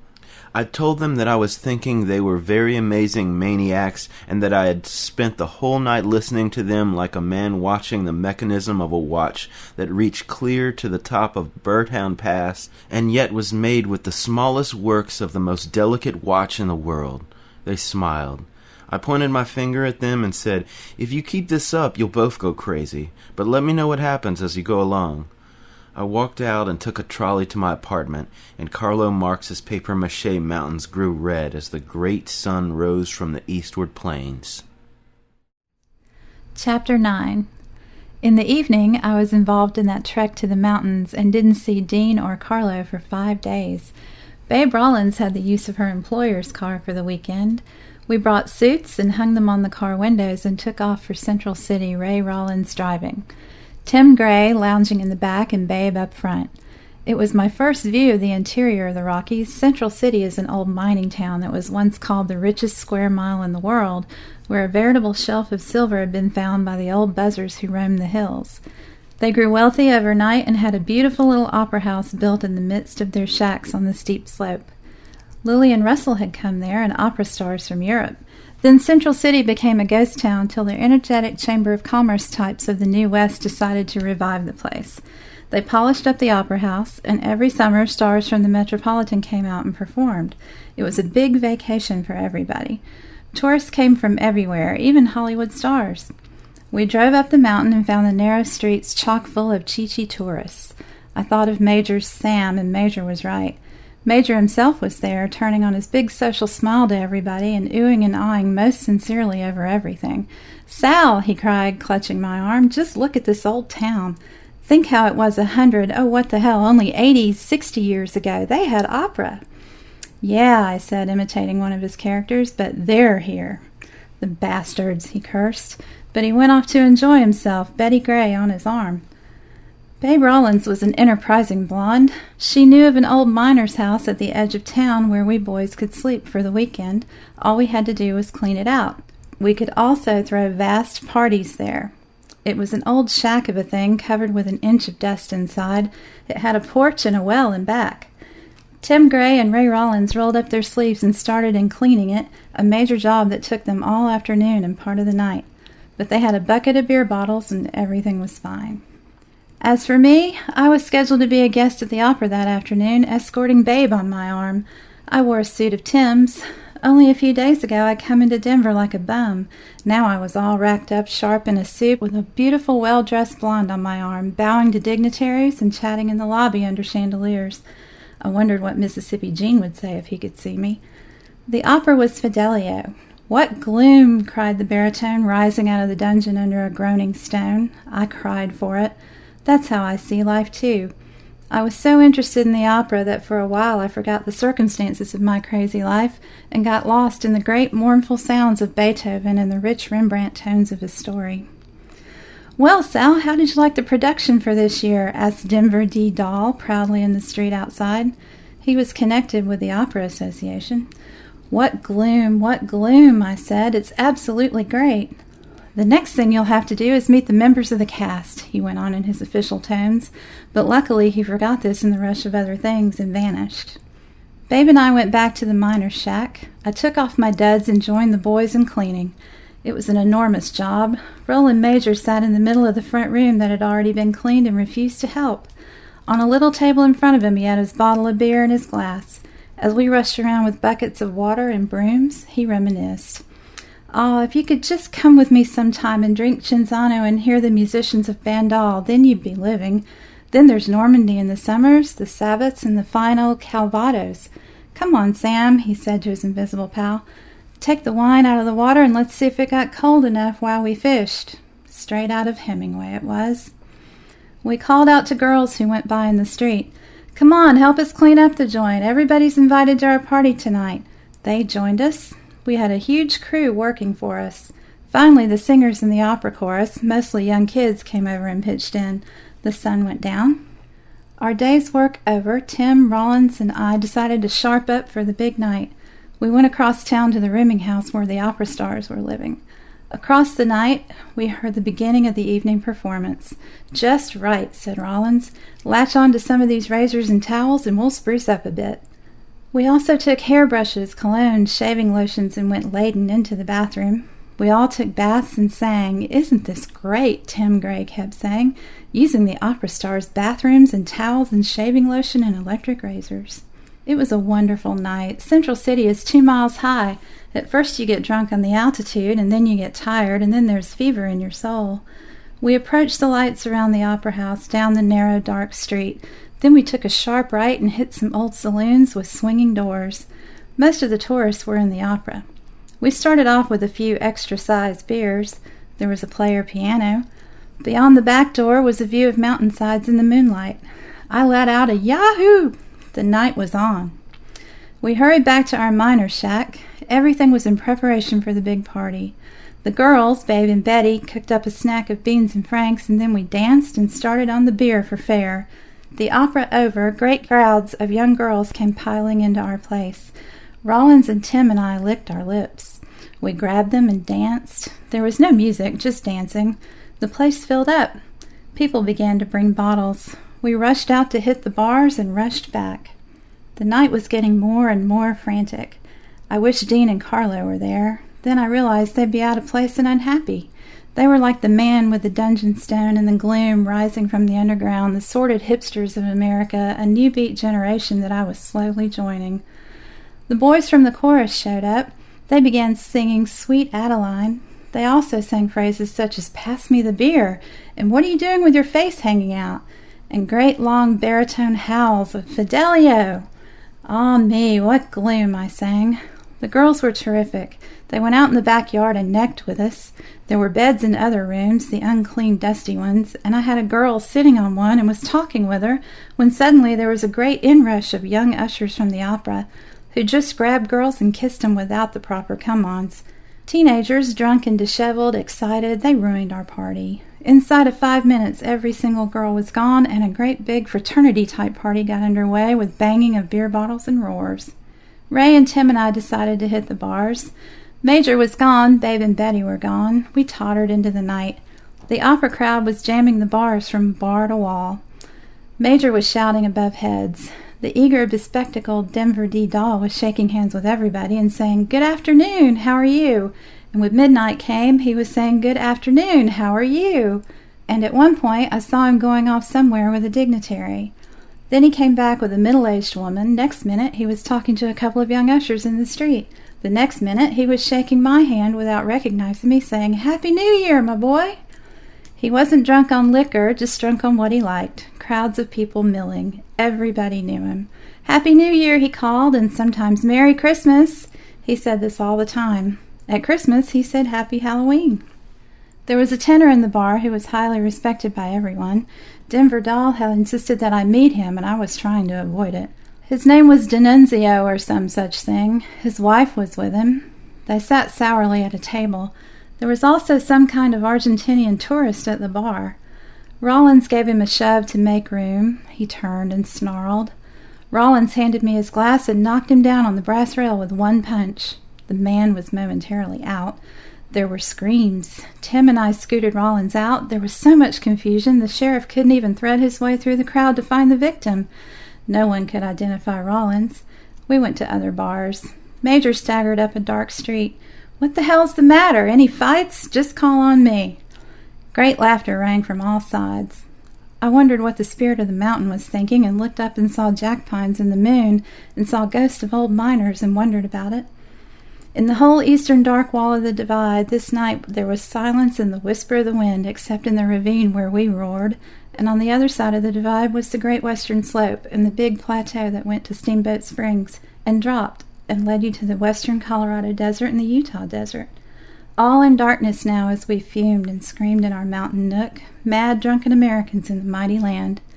We were on the roof of America, and all we could do was yell, I guess. Across the night, eastward over the plains, where somewhere an old man with white hair was probably walking toward us with the word and would arrive any minute and make us silent. Rollins insisted on going back to the bar where he'd fought. Tim and I didn't like it, but stuck to him. He went up to D'Annunzio, the tenor, and threw a highball in his face. We dragged him out. A baritone singer from the chorus joined us, and we went to a regular Central City bar. Here, Ray called a waitress a whore. A group of sullen men were ranged along the bar, and they hated tourists. One of them said, "You boys better be out of here by the count of 10. We were. We staggered back to the shack and went to sleep. In the morning, I woke up and turned over.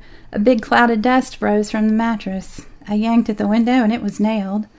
Tim Gray was in the bed, too. We coughed and sneezed. Our breakfast consisted of stale beer. Babe came back from her hotel, and we got our things together to leave. Everything seemed to be collapsing. As we were going out to the car, Babe slipped and fell flat on her face. Poor girl was overwrought. Her brother and Tim and I helped her up. We got in the car. Major and Betty joined us. The sad ride back to Denver began. Suddenly we came down the mountain and overlooked the great seaplain of Denver. Heat rose as from an oven. We began to sing songs. I was itching to get on to San Francisco. On the Road, Part 1, Chapter 10. That night I found Carlo, and to my amazement, he told me he'd been in Central City with Dean. What did you do? Oh, we ran around the bars, and then Dean stole a car, and we drove back down the mountain curves 90 miles an hour. I didn't see you. We didn't know you were there. Well, man, I'm going to San Francisco. Dean has Rita lined up for you tonight. Well then, I'll put it off. I had no money. I sent my aunt an email letter, asking her for $50. I said it would be the last money I'd ask. After that, she would be getting money back from me, as soon as I got on that ship. Then I went to meet Rita Bettencourt. I took her back to my apartment. I got her in my bedroom after a long talk in the dark in the front room. She was a nice little girl, simple and true, and tremendously frightened of sex.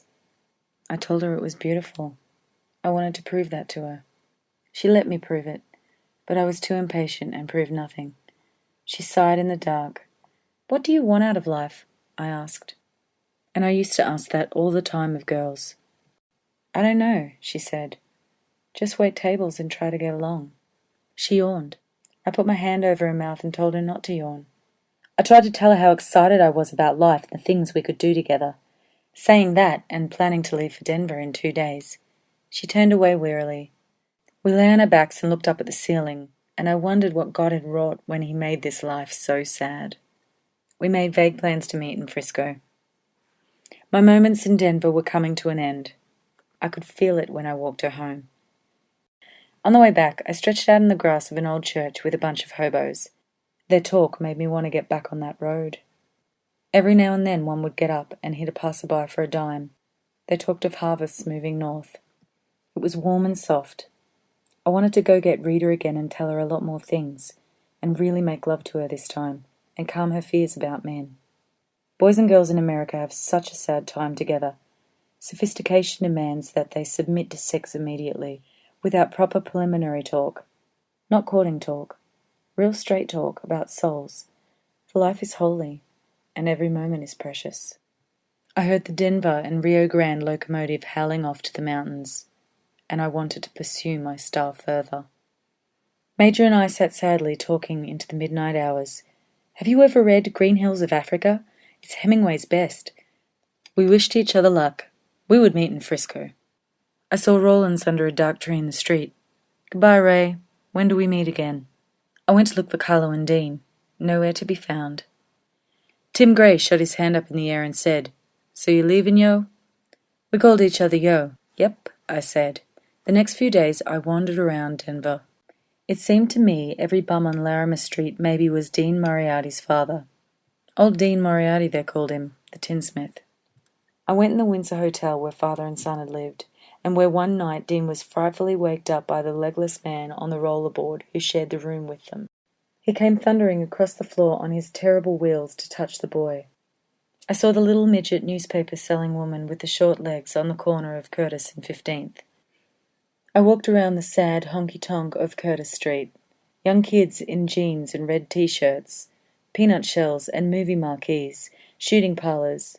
Beyond the glittering streets was darkness, and beyond the darkness the west. I had to go. At dawn I found Carlo. I read some of his enormous journal and slept there, and in the morning, drizzly and grey, tall 6-foot Ed Dunkel came in with Roy Johnson, a handsome kid, and Tom Snark, the club-footed pool shark. They sat around and listened with abashed smiles as Carlo Marx read them his apocalyptic mad poetry. I slumped in my chair, finished. "Oh ye Denver birds!" cried Carlo. We all filed out and went into a typical cobbled Denver alley between incinerators smoking slowly. I used to run my hoop up this alley, Chad King had told me. I wanted to see him do it. I wanted to see Denver 10 years ago when they were all children, and in the sunny cherry blossom morning of springtime in the Rockies, rolling their hoops up the joyous alleys full of promise. The whole gang. And Dean, ragged and dirty, prowling by himself in his preoccupied frenzy. Roy Johnson and I walked in the drizzle. I went to Eddie's girl's house to get back my wool-plaid shirt, the shirt of Shelton, Nebraska. It was there all tied up, the whole enormous sadness of a shirt. Roy Johnson said he'd meet me in Frisco. Everybody was going to Frisco. I went and found my money had arrived. The sun came out and Tim Gray rode a trolley with me to the bus station. I bought my ticket to San Fran, spending half of the 50, and got on the 2 o'clock in the afternoon. Tim Gray waved goodbye. The bus rolled out of the storied, eager Denver streets. By God, I've got to come back and see what else will happen, I promised.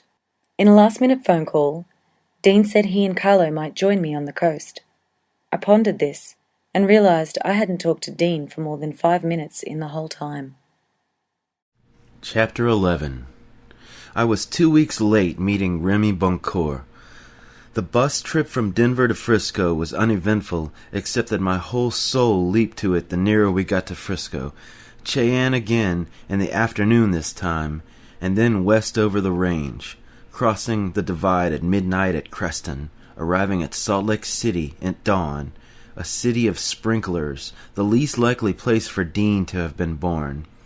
Then out to Nevada in the hot sun, Reno by nightfall, its twinkling Chinese streets, Then up the Sierra Nevada pines, stars, mountain lodges signifying Frisco romances, a little girl in the back seat crying to her mother, "Mama, when do we get home to Truckee?" And Truckee itself, homey Truckee, and then down the hill to the flats of Sacramento. I suddenly realized I was in California.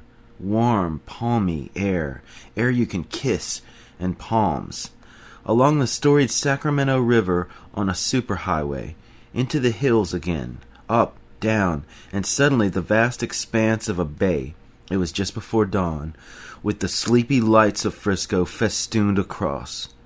Over the Oakland Bay Bridge I slept soundly for the first time since Denver, so that I was rudely jolted in a bus station at Market and Fourth into the memory of the fact that I was 3,200 miles from my aunt's house in Paterson, New Jersey. I wandered out like a haggard ghost, and there she was, Frisco. Long, bleak streets with trolley wires all shrouded in fog and whiteness. I stumbled around a few blocks. Weird bums, Mission and Third, asked me for dimes in the dawn. I heard music somewhere. Boy, am I going to dig all this later, but now I've got to find Remy Boncoeur. Mill City, where Remy lived, with a collection of shacks in a valley, housing project shacks built for Navy Yard workers during the war. It was in a canyon, and a deep one, treed profusely on all slopes. There were special stores and barber shops and tailor shops for the people of the project. It was, so they say, the only community in America where whites and Negroes lived together voluntarily. And that was so, and so wild and joyous a place I've never seen since.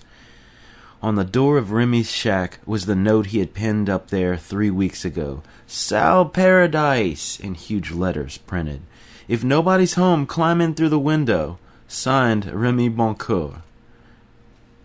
The note was weather-beaten and gray by now.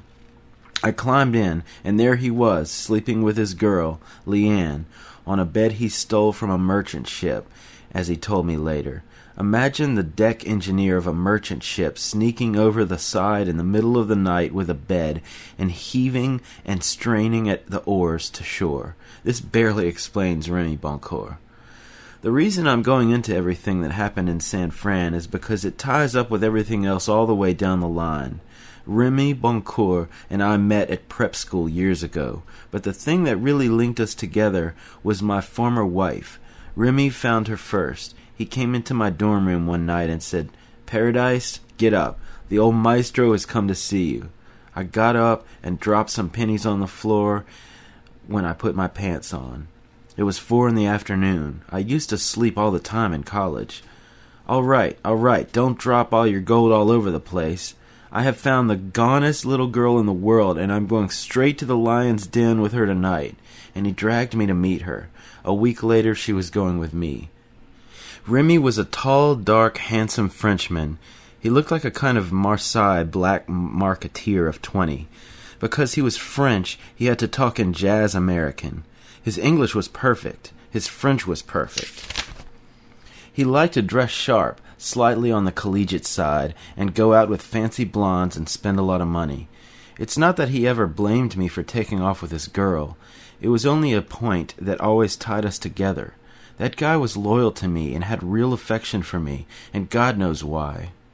When I found him in Mill City that morning, he had fallen on the beat and evil days that come to young guys in their middle 20s. He was hanging around waiting for a ship, and to earn his living, he had a job as a special guard in the barracks across the canyon. His girl Leanne had a bad tongue and gave him a call down every day. They spent all week saving pennies and went out Saturdays to spend $50 in 3 hours. Remy wore shoes around the shack, with a crazy army cap on his head. Leanne went around with her hair up in pin curls. Thus attired, they yelled at each other all week. I never saw so many snarls in my born days, but on Saturday night, smiling graciously at each other, they took off like a pair of successful Hollywood characters and went on the town. Remy woke up and saw me come in the window. His great laugh, one of the greatest laughs in the world, dinned in my ear. Ah, paradise! He comes in through the window. He follows instructions to a T. Where have you been? You're 2 weeks late. He slapped me on the back. He punched Leanne in the ribs. He leaned on the wall and laughed and cried. He pounded the table so you could hear it everywhere in Mill City, and that great long ah resounded around the canyon. Paradise! He screamed. The one and only indisputable paradise! I had just come through the little fishing village of Sausalito, and the first thing I said was, "There must be a lot of Italians in Sausalito.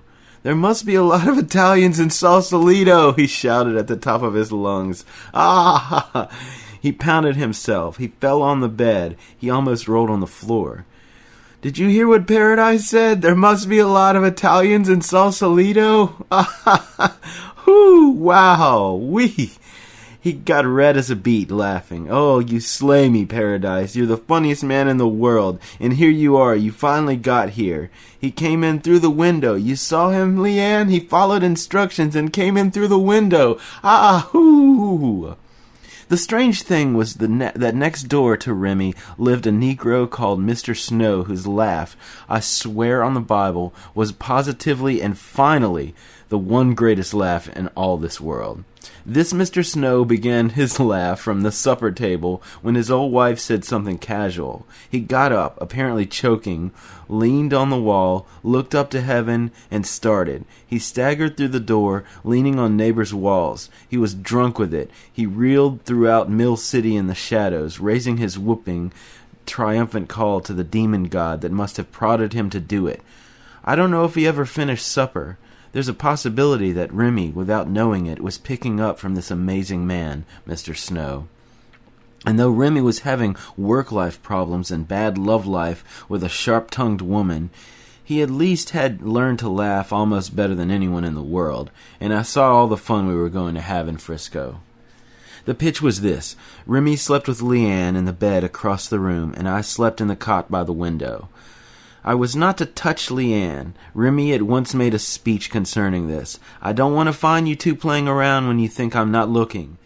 You can't teach the old maestro a new tune. This is an original saying of mine." I looked at Leanne. She was a fetching hunk, a honey-colored creature, but there was hate in her eyes for both of us. Her ambition was to marry a rich man. She came from a small town in Oregon. She rued the day she ever took up with Remy.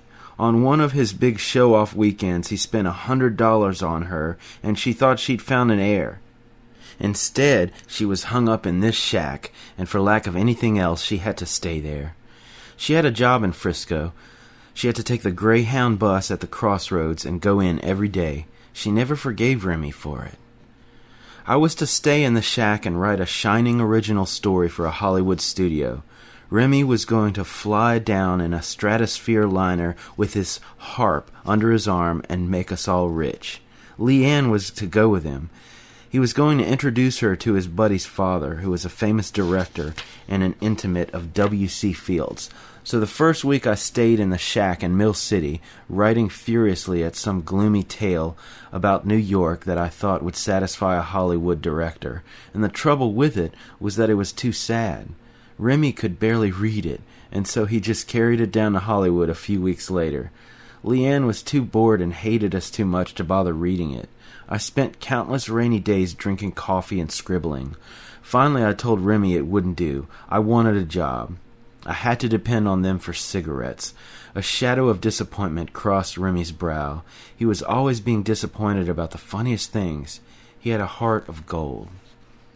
He arranged to get me the same kind of job he had, as a guard in the barracks. I went through the necessary routine, and to my surprise the bastards hired me. I was sworn in by the local police chief, given a badge, a club, and now I was a special policeman. I wondered what Dean and Carlo and old Bull Lee would say about this. I had to have navy blue trousers to go with my black jacket and cop cap. For the first 2 weeks, I had to wear Remy's trousers. Since he was so tall and had a potbelly from eating voracious meals out of boredom, I went flapping around like Charlie Chaplin to my first night of work. Remy gave me a flashlight and his .32 automatic. "Where'd you get this gun?" I asked. On my way to the coast last summer, I jumped off the train in North Platte, Nebraska, to stretch my legs, and what did I see in the window but this unique little gun, which I promptly bought and barely made the train. And I tried to tell him what North Platte meant to me, burying the whiskey with the boys, and he slapped me on the back and said I was the funniest man in the world. With the flashlight to illuminate my way, I climbed the steep walls of the South Canyon, got up on the highway streaming with cars Frisco-bound in the night, scrambled down the other side, almost falling, and came to the bottom of a ravine where a little farmhouse stood near a creek, where every blessed night the same dog barked at me. Then it was a fast walk along a silvery, dusty road beneath inky trees of California, a road like in The Mark of Zorro, and a road like all the roads you see in Western B-movies. I used to take out my gun and play cowboys in the dark. Then I climbed another hill, and there were the barracks. These barracks were for the temporary quartering of overseas construction workers. The men who came through stayed there, waiting for their ship. Most of them were bound for Okinawa. Most of them were running away from something, usually the law. There were tough gangs from Alabama, shifty men from New York, all kinds from all over. And knowing full well how horrible it would be to work a full year in Okinawa, they drank. The job of the special guards was to see that they didn't tear the barracks down. We had our headquarters in the main building, just a wooden contraption with panel-walled offices. Here at a roll-top desk we sat around, shifting our guns off our hips and yawning, and the old cops told stories. It was a horrible crew of men with cop souls, all except Remy and myself. Remy was only trying to make a living, and so was I, but these men wanted to make arrests and get complaints from the chief of police in town. They even said if you didn't make at least 1 month, you'd be fired. I gulped at the prospect of making an arrest. What actually happened was that I was as drunk as anybody in the barracks the night all hell broke loose. This was a night when the schedule was so arranged that I was all alone for 6 hours, the only cop on the grounds, and everybody in the barracks seemed to have gotten drunk that night. It was because their ship was leaving in the morning. They drank like seamen the night before the anchor goes up. I sat in the office with my feet on the desk, reading Blue Book adventures about Oregon and the North Country, when suddenly I realized there was a great hum of activity in the usually quiet night. I went out. Lights were burning in practically every damn shack on the grounds. Men were shouting. Bottles were breaking. It was do or die for me. I took my flashlight and went to the noisiest door and knocked. Someone opened it about 6 inches. "What do you want?" I said, "I'm guarding these barracks tonight, and you boys are supposed to keep quiet as much as you can," or some such silly remark. They slammed the door in my face. I stood looking at the wood of it against my nose. It was like a Western movie. The time had come for me to assert myself. I knocked again. They opened up wide this time. "Listen," I said, "I don't want to come around bothering you fellows, but I'll lose my job if you make too much noise." "Who are you?" "I'm a guard here." "Never seen you before." "Well, here's my badge." "What are you doing with that pistol cracker on your ass?" "It isn't mine," I apologized. "I borrowed it." "Have a drink, for Christ's sakes." I didn't mind if I did. I took 2. I said, "Okay, boys? You'll keep quiet, boys? I'll get hell, you know." "It's all right, kid," they said. "Go make your rounds. Come back for another drink if you want one." And I went to all the doors in this manner, and pretty soon I was as drunk as anybody else. Come dawn, it was my duty to put up the American flag on a 60-foot pole, and this morning I put it up upside down and went home to bed. When I came back in the evening, the regular cops were sitting around grimly in the office. "Say, Bo, what was all that noise around here last night? We've had complaints from people who live in those houses across the canyon." "I don't know," I said. "It sounds pretty quiet right now." "The whole contingent's gone. You was supposed to keep order around here last night. The chief is yelling at you. And another thing, do you know you can go to jail for putting the American flag upside down on a government pole?" "Upside down?" I was horrified. Of course I hadn't realized it. I did it every morning mechanically. "Yes, sir," said a fat cop who'd spent 22 years as a guard in Alcatraz. "You could go to jail for doing something like that." The others nodded grimly. They were always sitting around on their asses. They were proud of their jobs. They handled their guns and talked about them. They were itching to shoot somebody, Remy and me. The cop who had been an Alcatraz guard was pot-bellied and about 60, retired but unable to keep away from the atmospheres that had nourished his dry soul all his life.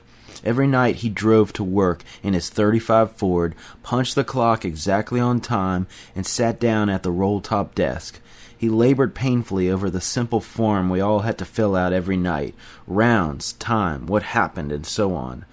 Then he leaned back and told stories. "You should have been here about 2 months ago when me and Sledge," that was another cop, a youngster who wanted to be a Texas Ranger and had to be satisfied with his present lot, "arrested a drunk in barrack. Gee, boy, you should have seen the blood fly. I'll take you over there tonight and show you the stains on the wall." We had him bouncing from one wall to another. First Sledge hit him, and then me, and then he subsided and went quietly. "That fellow swore to kill us when he got out of jail. Got 30 days. Here it is 60 days, and he ain't showed up." And this was the big point of the story. They'd put such a fear in him that he was too yellow to come back and try to kill them. The old cop went on, sweetly reminiscing about the horrors of Alcatraz. "We used to march 'em like an army platoon to breakfast. Wasn't one man out of step. Everything went like clockwork. You should have seen it. I was a guard there for 22 years. Never had any trouble. Those boys knew we meant business. A lot of fellows get soft guarding prisoners, and they're the ones that usually get in trouble. Now you take you. From what I've seen observing about you, you seem to me a little bit too lenient with the men." He raised his pipe and looked at me sharp. "They take advantage of that, you know." I knew that. I told him I wasn't cut out to be a cop. "Yes, but that's the job you applied for. Now you got to make up your mind one way or the other, or you'll never get anywhere. It's your duty. You're sworn in. You can't compromise with things like this. Law and order's got to be kept." I didn't know what to say. He was right. But all I wanted to do was sneak out into the night and disappear somewhere, and go and find out what everybody else was doing all over the country. The other cop, Sledge, was tall, muscular, with a black-haired crew cut and a nervous twitch in his neck, like a boxer who's always punching one fist into another. He rigged himself out like a Texas Ranger of old. He wore a revolver down low with ammunition belt and carried a small quirt of some kind and pieces of leather hanging everywhere, like a walking torture chamber. Shiny shoes, low-hanging jacket, cocky hat, everything but boots. He was always showing me holds, reaching down under my crotch and lifting me nimbly. In point of strength, I could have thrown him clear to the ceiling with the same hold, and I knew it well, but I never let him know for fear he'd want a wrestling match. A wrestling match with a guy like that would end up in shooting. I'm sure he was a better shot. I had never had a gun in my life. It scared me even to load one. He desperately wanted to make arrests. One night we were alone on duty, and he came back red-faced mad. "I told some boys in there to keep quiet, and they're still making noise. I told them twice. I always give a man 2 chances, not 3. You come with me, and I'm going back there to arrest them." "Well, let me give them a 3rd chance," I said. "I'll talk to them." "No, sir. I never gave a man more than 2 chances." I sighed. Here we go. We went to the offending room, and Sledge opened the door and told everybody to file out. It was embarrassing. Every single one of us was blushing. This is the story of America. Everybody's doing what they think they're supposed to do. So what if a bunch of men talk in loud voices and drink the night? But Sledge wanted to prove something. He made sure to bring me along in case they jumped him. They might have. They were all brothers, all from Alabama. We strolled back to the station, Sledge in front and me in back. One of the boys said to me, "Tell that crotch-eared mean ass to take it easy on us. We might get fired for this and never get to Okinawa." I'll talk to him. In the station I told Sledge to forget it. He said for everybody to hear, and blushing, "I don't give anybody no more than 2 chances." "What the hell?" said the Alabaman. "What difference does it make? We might lose our jobs."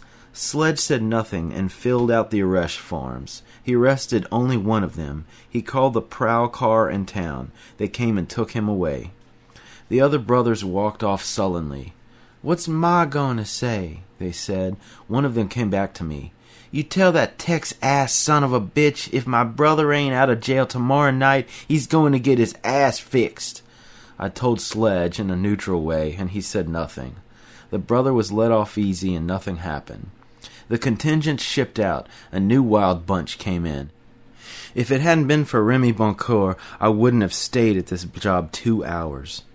But Remy Boncoeur and I were on duty alone many a night, and that's when everything jumped. We made our first round of the evening in a leisurely way, Remy trying all the doors to see if they were locked and hoping to find one unlocked.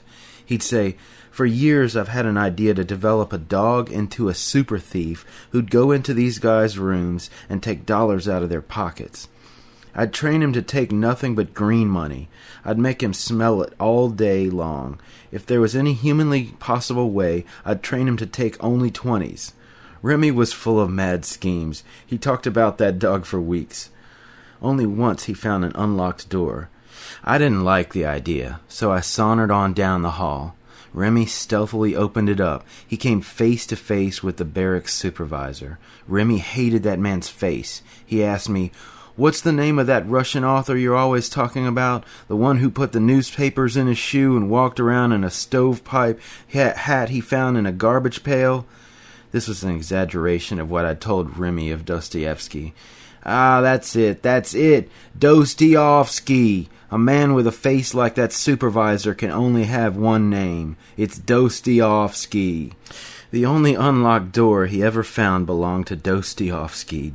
D was asleep when he heard someone fiddling with this doorknob. He got up in his pajamas. He came to the door looking twice as ugly as usual. When Remy opened it, he saw a haggard face, suppurated with hatred and dull fury. "What is the meaning of this?" "I was only trying this door. I thought this was the, mop room. I was looking for a mop." "What do you mean you were looking for a mop?" "Well, And I stepped up and said, "One of the men puked in the hall upstairs. We have to mop it up." "This is not the mop room. This is my room. Another incident like this, and I'll have you fellows investigated and thrown out. Do you understand me clearly?" "A fellow puked upstairs," I said again. "The mop room is down the hall. Down there." And he pointed and waved for us to go and get a mop, which we did, and foolishly carried it upstairs. I said, "God damn it, Remy, you're always getting us into trouble. Why don't you lay off? Why do you have to steal all the time? The world owes me a few things, that's all. You can't teach the old maestro a new tune. You go on talking like that, and I'm going to start calling you Dostoevsky." Remy was just like a little boy. Somewhere in his past, in his lonely school days in France, they'd taken everything from him. His step-parents just stuck him in schools and left him there. He was browbeaten and thrown out of one school after another. He walked the French roads at night, devising curses out of his innocent stock of words. He was out to get back everything he'd lost. There was no end to his loss. This thing would drag on forever. The barracks cafeteria was our meet. We looked around to make sure nobody was watching, and especially to see if any of our cop friends were lurking around to check on us. Then I squatted down, and Remy put a foot on each shoulder, and up he went. He opened the window, which was never locked since he saw to it in the evenings, scrambled through, and came down on the flower table. I was a little more agile and just jumped and crawled in. Then we went to the soda fountain. Here, realizing a dream of mine from infancy, I took the cover off the chocolate ice cream and stuck my hand in wrist deep and hauled me up a skewer of ice cream and licked at it. Then we got ice cream boxes and stuffed them, poured chocolate syrup over and sometimes strawberries too, and then walked around in the kitchens, opened ice boxes to see what we could take home in our pockets. I often tore off a piece of roast beef and wrapped it in a napkin. "You know what President Truman said," Remy would say, "we must cut down on the cost of living." One night I waited a long time as he filled a huge box full of groceries. Then he couldn't get it through the window. Remy had to unpack everything and put it back. Later in the night, when he went off duty and I was all alone on the base, a strange thing happened. I was taking a walk along the old canyon trail, hoping to meet a deer. Remy had seen deer all around, that country being wild even in 1947, when I heard a frightening noise in the dark. It was a huffing and puffing. I thought it was a rhinoceros coming for me in the dark. I grabbed my gun. A tall figure appeared in the canyon gloom. It had an enormous head. Suddenly I realized it was Remy with a huge box of groceries on his shoulder. He was moaning and groaning from the enormous weight of it. He'd found the key to the cafeteria somewhere and had got his groceries out the front door. I said, "Remy, I thought you were home. What the hell are you doing?" And he said, "Paradise, I have told you several times what President Truman said. We must cut down on the cost of living." And I heard him huff and puff into the darkness. I've already described that awful trail back to our shack, up hill and down dale. He hid the groceries in the tall grass and came back to me. "Sal, I just can't make it alone. I'm going to divide it into 2 boxes and you're going to help me." "But I'm on duty." "I'll watch the place while you're gone. Things are getting rough all around. We've just got to make it the best we can, and that's all there is to it." He wiped his face. "Whew! I've told you time and time again, Sal, that we're buddies, and we're in this thing together. There's just no two ways about it. The Dostoevskys, the cops, the Leannes, all the evil skulls of this world are out for our skin. It's up to us to see that nobody pulls any schemes on us. They've got a lot more up their sleeves besides a dirty arm. Remember that. You can't teach the old maestro a new tune." I finally asked, "Whatever are we going to do about shipping out? We've been doing these things for 10 weeks. I was making $55 a week and sending my aunt an average of 40. I'd spent only 1 evening in San Francisco in all that time. My life was wrapped in the shack, in Remy's battles with Leanne, and in the middle of the night at the barracks. Remy was gone off in the dark to get another box. I struggled with him on that old Zorro road. We piled up the groceries a mile high on Leanne's kitchen table. She woke up and rubbed her eyes.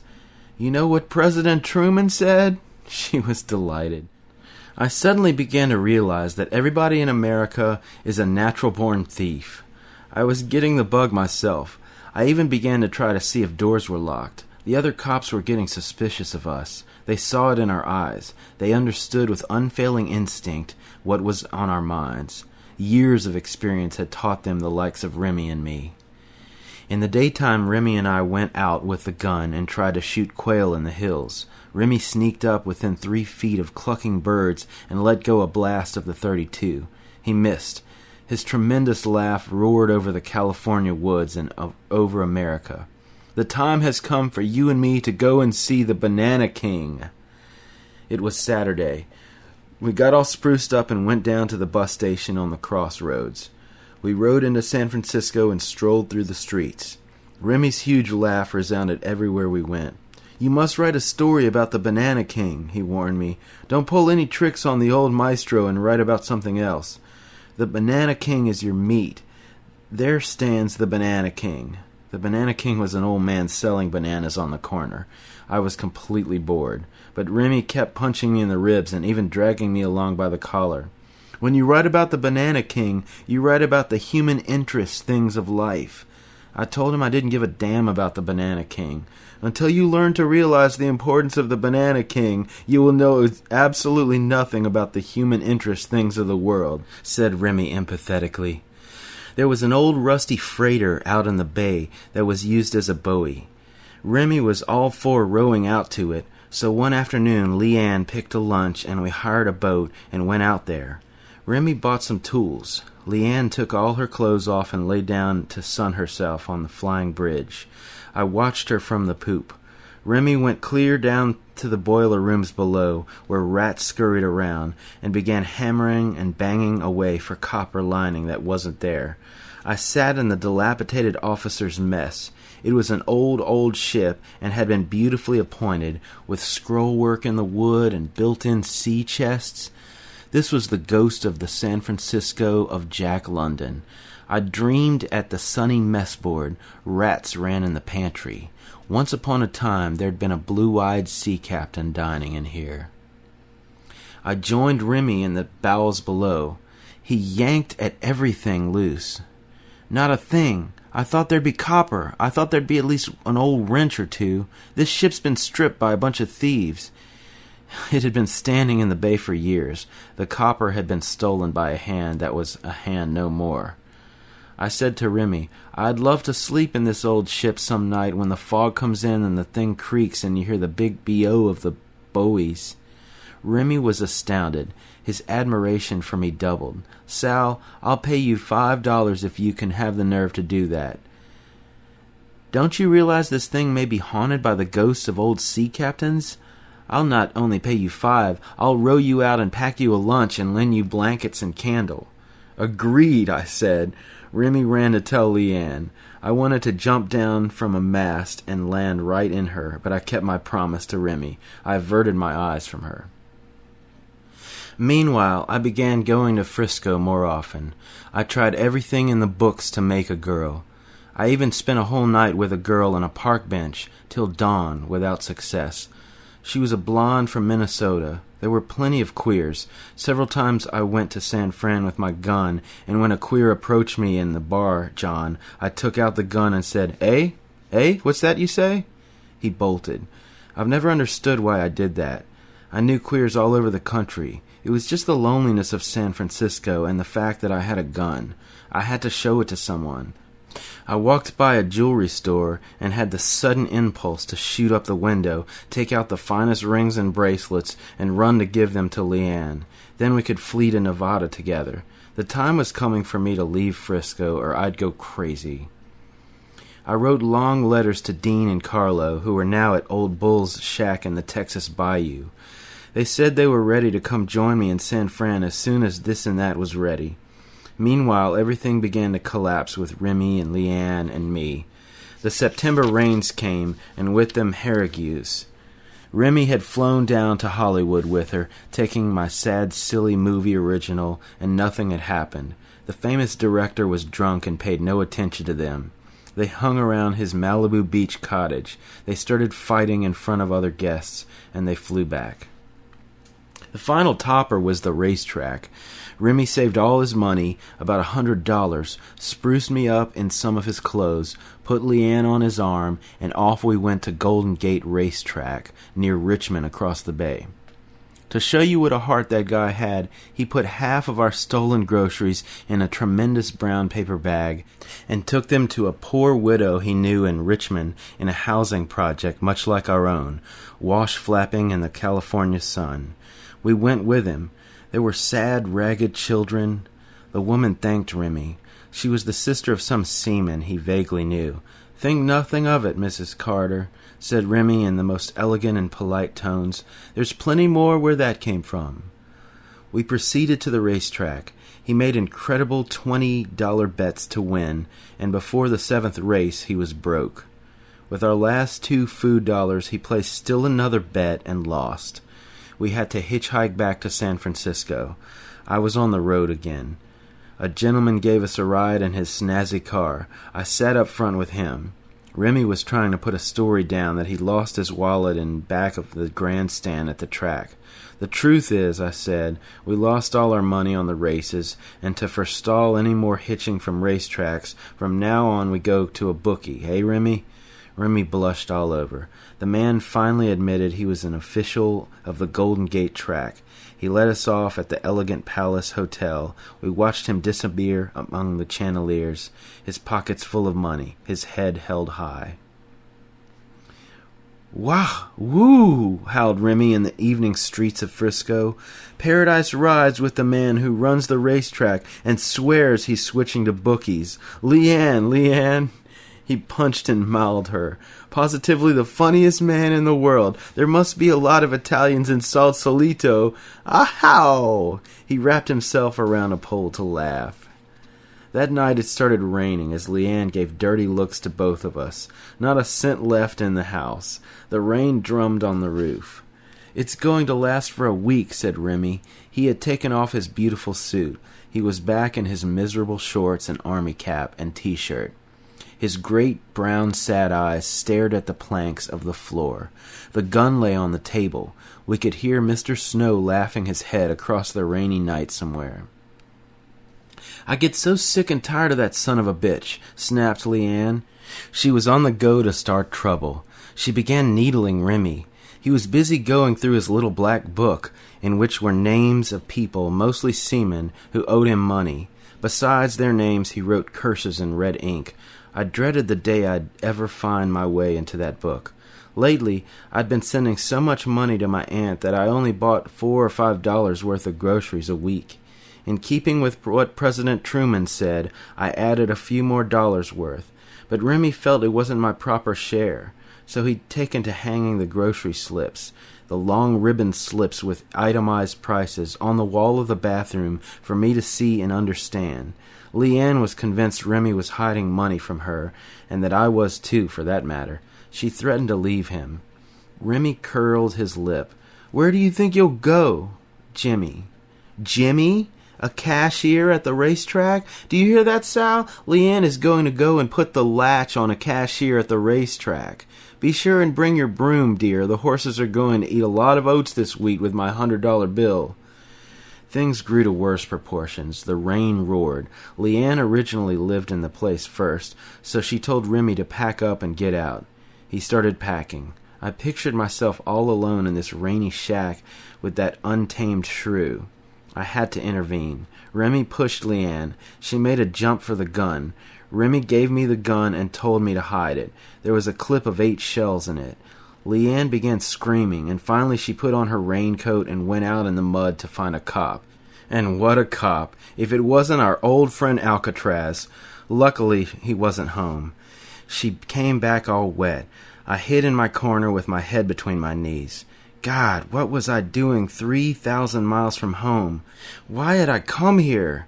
Where was my slow boat to China?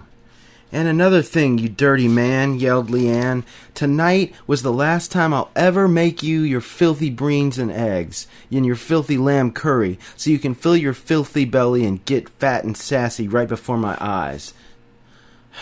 "It's all right," Remy just said quietly. "It's perfectly all right.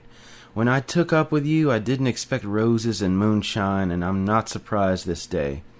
I tried to do a few things for you. I tried my best for both of you. You've both let me down. I'm terribly, terribly disappointed in both of you," he continued in absolute sincerity. "I thought something would come of us together, something fine and lasting. I tried. I flew to Hollywood. I got Sal a job. I bought you beautiful dresses. I tried to introduce you to the finest people in San Francisco. You refused. You both refused to follow the slightest wish I had. I asked for nothing in return. Now I ask for one last favor, and then I'll ask a favor again. My stepfather is coming to San Francisco next Saturday night. All I ask is that you come with me and try to look as though everything is the way I've written him. In other words, you, Leanne, you are my girl, and you, Sal, you are my friend. I've arranged to borrow $100 for Saturday night. I'm going to see that my father has a good time and can go away without any reason in the world to worry about me." This surprised me. Remy's stepfather was a distinguished doctor who had practiced in Vienna, Paris, and London. I said, "You mean to tell me you're going to spend $100 on your stepfather? He's got more money than you'll ever have. You'll be in debt, man." "That's all right," said Remy quietly and with defeat in his voice. "I ask only one last thing of you, that you try, at least, to make things look all right, and try to make a good impression. I love my stepfather, and I respect him. He's coming with his young wife. We must show him every courtesy." There were times when Remy was really the most gentlemanly person in the world. Leanne was impressed, and looked forward to meeting his stepfather. She thought he might be a catch, if his son wasn't. Saturday night rolled around. I had already quit my job with the cops just before being fired or not making enough arrests, and so this was going to be my last Saturday night. Remy and Leanne went to see his stepfather at the hotel room first. I had traveling money and got crocked in the bar downstairs. Then I went up to join them all, late as hell. His father opened the door, a distinguished tall man in pince-nez. "Ah," I said on seeing him, "Monsieur Boncoeur, how are you? Je suis ha." I cried, which was intended to mean in French, "I am high, I have been drinking." but means absolutely nothing in French. The doctor was perplexed. I had already screwed up Remy. He blushed at me. We all went to a swank restaurant to eat, Alfred's in North Beach, where poor Remy spent a good $50 for the 5 of us, drinks and all. And now came the worst thing. Who should be sitting at the bar in Alfred's but my old friend Roland Major? He had just arrived from Denver and got a job on San Francisco paper. He was crocked. He wasn't even shaved. He rushed over and slapped me on the back as I lifted a highball to my lips. He threw himself down on the booth beside Miss Dr. Boncoeur and leaned over the man's soup to talk to me. Remy was as red as a beet. "Won't you introduce your friend, Sal?" he said with a weak smile. "Roland Major of the San Francisco Argus," I tried to say with a straight face. Leanne was furious at me. Major began chatting in the monsieur's ear. "How do you like teaching high school French?" he yelled. "Pardon me, but I don't teach high school French." "Oh, I thought you taught high school French." He was being deliberately rude. I remembered the night he wouldn't let us have our party in Denver, but I forgave him. I forgave everybody. I gave up. I got drunk. I began talking moonshine and roses to the doctor's young wife. I drank so much I had to go to the men's room every 2 minutes, and to do so I had to hop over Dr. Boncoeur's lap. Everything was falling apart. My stay in San Francisco was coming to an end. Remy would never talk to me again. It was horrible because I really loved Remy, and I was one of the very few people in the world who knew what a genuine and grand fellow he was. It would take years for him to get over it. How disastrous all this was compared to what I'd written him from Patterson, planning my Red Line Route 6 across America. Here I was at the end of America, no more land, and now there was nowhere to get back. I determined at least to make my trip a circular one. I decided then and there to go to Hollywood and back through Texas to see my bayou gang. Then the rest be damned. Major was thrown out of Alfred's. Dinner was over anyway, so I joined him. That is to say, Remy suggested it, and I went off with Major to drink. We sat at a table in the iron pot, and Major said, "Sam, I don't like that fairy at the bar," in a loud voice. "Yeah, Jake?" I said. "Sam," he said, "I think I'll get up and conk him."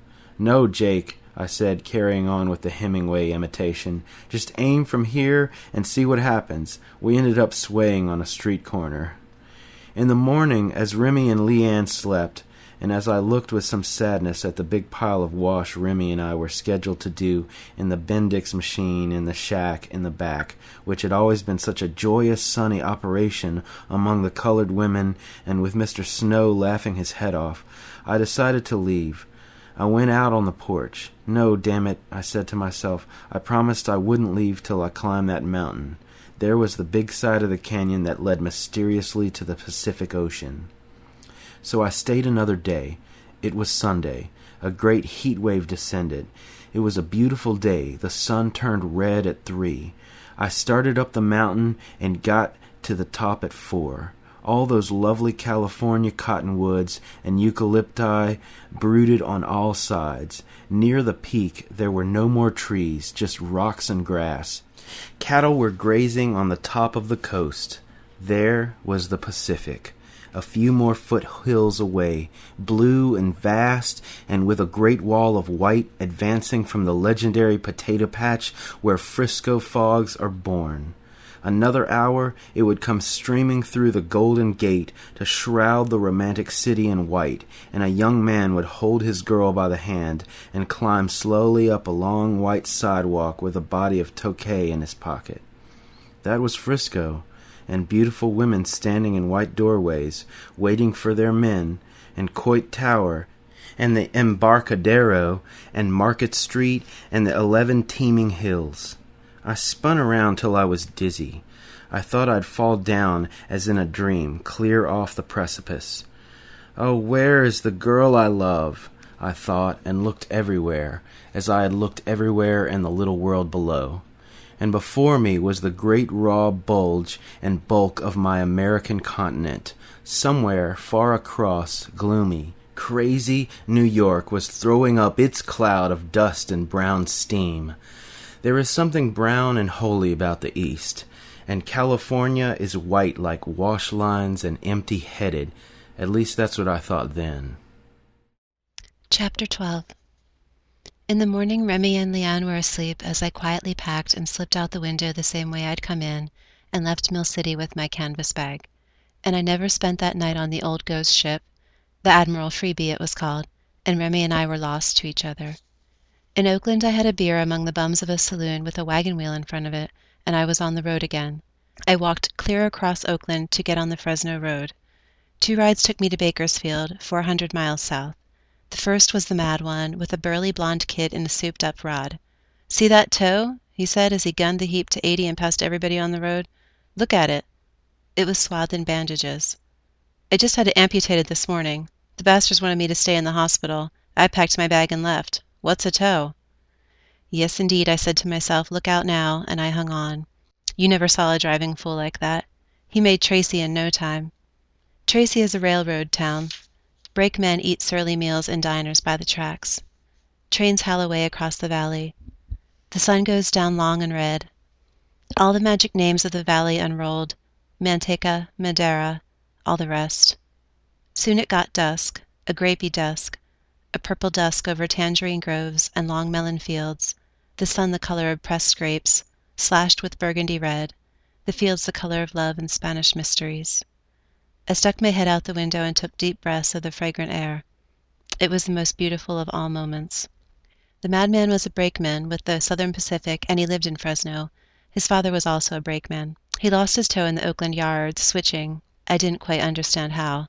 He drove me into buzzing Fresno and let me off by the south side of town. I went for a quick Coke in the little grocery by the tracks, and here came a melancholy Armenian youth along the red boxcars, and just at that moment a locomotive howled, and I said to myself, yes, Soroyan's town. I had to go south. I got on the road. A man in a brand new pickup truck picked me up. He was from Lubbock, Texas, and was in the trailer business. "You want to buy a trailer?" he asked me. "Any time. Look me up." He told stories about his father in Lubbock. "One night my old man left the day's receipt settin' on top of the safe, plumb forgot. What happened? A thief came in the night, acetylene torch and all, broke open the safe, riffled up the papers, kicked over a few chairs, and left. And that $1,000 was settin' right there on top of the safe. What do you know about that?" He let me off south of Bakersfield, and then my adventure began. It grew cold. I put on the flimsy army raincoat I'd bought in Oakland for $3 and shuddered in the road. I was standing in front of an ornate Spanish-style motel that was lit like a jewel. The cars rushed by, L.A. bound. I gestured frantically. It was too cold. I stood there till midnight, 2 hours straight, and cursed and cursed. It was just like Stewart, Iowa, again. There was nothing to do but spend a little over $2 for a bus the remaining miles to Los Angeles. I walked back along the highway to Bakersfield and into the station and sat down on a bench. I'd bought my ticket and was waiting for the LA bus when all of a sudden I saw the cutest little Mexican girl in slacks come cutting across my sight. She was in one of the buses that had just pulled in with a big sigh of air brakes. It was discharging passengers for a rest stop. Her breasts stuck out straight and true. Her little flanks looked delicious. Her hair was long and lustrous black, and her eyes were great big blue things with timidities inside. I wished I was on her bus. A pain stabbed my heart, as it did every time I saw the girl I loved who was going the opposite direction in this too big world. The announcer called the LA bus. I picked up my bag and got on, and who should be sitting there alone but the Mexican girl. I dropped right opposite her and began scheming right off. I was so lonely, so sad, so tired, so quivering, so broken, so beat, that I got up my courage, the courage necessary to approach a strange girl, and acted. Even then I spent 5 minutes beating my thighs in the dark as the bus rolled down the road. You gotta, or you'll die. Damn fool, talk to her. What's wrong with you? Aren't you tired enough of yourself by now? And before I knew what I was doing, I leaned across the aisle to her. She was trying to sleep on the seat, and said, "Miss, would you like to use my raincoat for a pillow?" She looked up with a smile and said, "No, thank you very much." I sat back, trembling. I lit a butt. I waited till she looked at me, with a sad little side look of love, and I got right up and leaned over her. "May I sit with you, miss?" "If you wish." And this I did. "Where going?" "L.A." I loved the way she said L.A. I love the way everybody says L.A. on the coast. It's their one and only golden town when all is said and done. That's where I'm going too, I cried. I'm very glad you let me sit with you. I was very lonely and I've been traveling a hell of a lot. And we settled down to telling our stories. Her story was this. She had a husband and child. The husband beat her, so she left him back at Sabinal, south of Fresno, and was going to LA to live with her sister a while. She left her little son with her family, who were grape pickers and lived in a shack in the vineyards. She had nothing to do but brood and get mad. I felt like putting my arms around her right away. We talked and talked. She said she loved to talk with me. Pretty soon she was saying she wished she could go to New York too. Maybe we could, I laughed. The bus groaned up Grapevine Pass, and then we were coming down into the great sprawls of light. Without coming to any particular agreement, we began holding hands, and in the same way it was mutely and beautifully and purely decided that when I got my hotel room in L.A., she would be beside me. I ached all over for her. I leaned my head in her beautiful hair. Her little shoulders drove me mad. I hugged her, and she loved it. I love love, she said, closing her eyes. I promised her beautiful love. I gloated over her. Our stories were told. We subsided into silence and sweet anticipatory thoughts. It was as simple as that. You could have all your Peaches and Bettys and Mary Lou's and Ritas and Camille's and Inez's in this world. This was my girl and my kind of girl soul, and I told her that. She confessed she saw me watching her in the bus station. I thought you was a nice college boy. Oh, I'm a college boy, I assured her. The bus arrived in Hollywood. In the gray, dirty dawn, like the dawn when Joel McCrea met Veronica Lake in a diner in the picture Sullivan's Travels, she slept in my lap. I looked greedily out the window. Stucco houses and palms and drive-ins, the whole mad thing, the ragged promised land, the fantastic end of America. We got off the bus at Main Street, which was no different from where you get off a bus in Kansas City or Chicago or Boston. Red brick, dirty, characters drifting by, trolleys grating in the hopeless dawn, the hoary smell of a big city. And here my mind went haywire, I don't know why. I began getting the foolish paranoid visions that Teresa, or Terry, her name, was a common little hustler who worked the buses for a guy's bucks by making appointments like ours in L.A., where she brought the sucker first to a breakfast place where her pimp waited, and then to a certain hotel to which he had access with his gun or his whatever. I never confessed this to her. We ate breakfast, and a pimp kept watching us. I fancied Terry was making secret eyes at him. I was tired and felt strange and lost in a faraway, disgusting place. The goof of terror took over my thoughts and made me act petty and cheap. "Do you know that guy?" I said. "What guy do you mean, honey?" I let it drop. She was slow and hung up about everything she did. It took her a long time to eat. She chewed slowly and stared into space and smoked a cigarette and kept talking, and I was like a haggard ghost, suspicioning every move she made, thinking she was stalling for time. This was all a fit of sickness. I was sweating as we went down the street hand in hand. The first hotel we hit had a room, and before I knew it I was locking the door behind me and she was sitting on the bed taking off her shoes. I kissed her meekly. Better she'd never know. To relax our nerves I knew we needed whiskey, especially me. I ran out and fiddled all over 12 blocks, hurrying till I found a pint of whiskey for sale at a newsstand. I ran back all energy. Terry was in the bathroom fixing her face. I poured one big drink in a water glass, and we had slugs. Oh, it was sweet and delicious, and worth my whole lugubrious voyage. I stood behind her at the mirror, and we danced in the bathroom that way. I began talking about my friends back east. I said, "You ought to meet a great girl I know called Dory. She's a 6-foot redhead. If you came to New York, she'd show you where to get work." "Who is this 6-foot redhead?" she demanded suspiciously. "Why do you tell me about her?" In her simple soul she couldn't fathom my kind of glad, nervous talk. I let it drop. She began to get drunk in the bathroom. "Come to bed," I kept saying. 6-foot redhead, hey? And I thought you was a nice college boy. I saw you in your lovely sweater, and I say to myself, ain't he nice? No, and no, and no. You have to be a goddamn pimp like all of them." "What on earth are you talking about?" "Don't stand there and tell me that a 6-foot redhead ain't a madam, 'cause I know a madam when I hear about one, and you're just a pimp like all the rest I meet. Everybody's a pimp." "Listen, Terry, I am not a pimp. I swear to you on the Bible I am not a pimp. Why should I be a pimp? My only interest is you." All the time I thought I met a nice boy. I was so glad. I hugged myself and said, a real nice boy instead of a pimp. Terry, I pleaded with all my soul, please listen to me and understand. I'm not a pimp. An hour ago, I thought she was a hustler. How sad it was. Our minds, with their store of madness, had diverged. Oh, gruesome life, how I moaned and pleaded.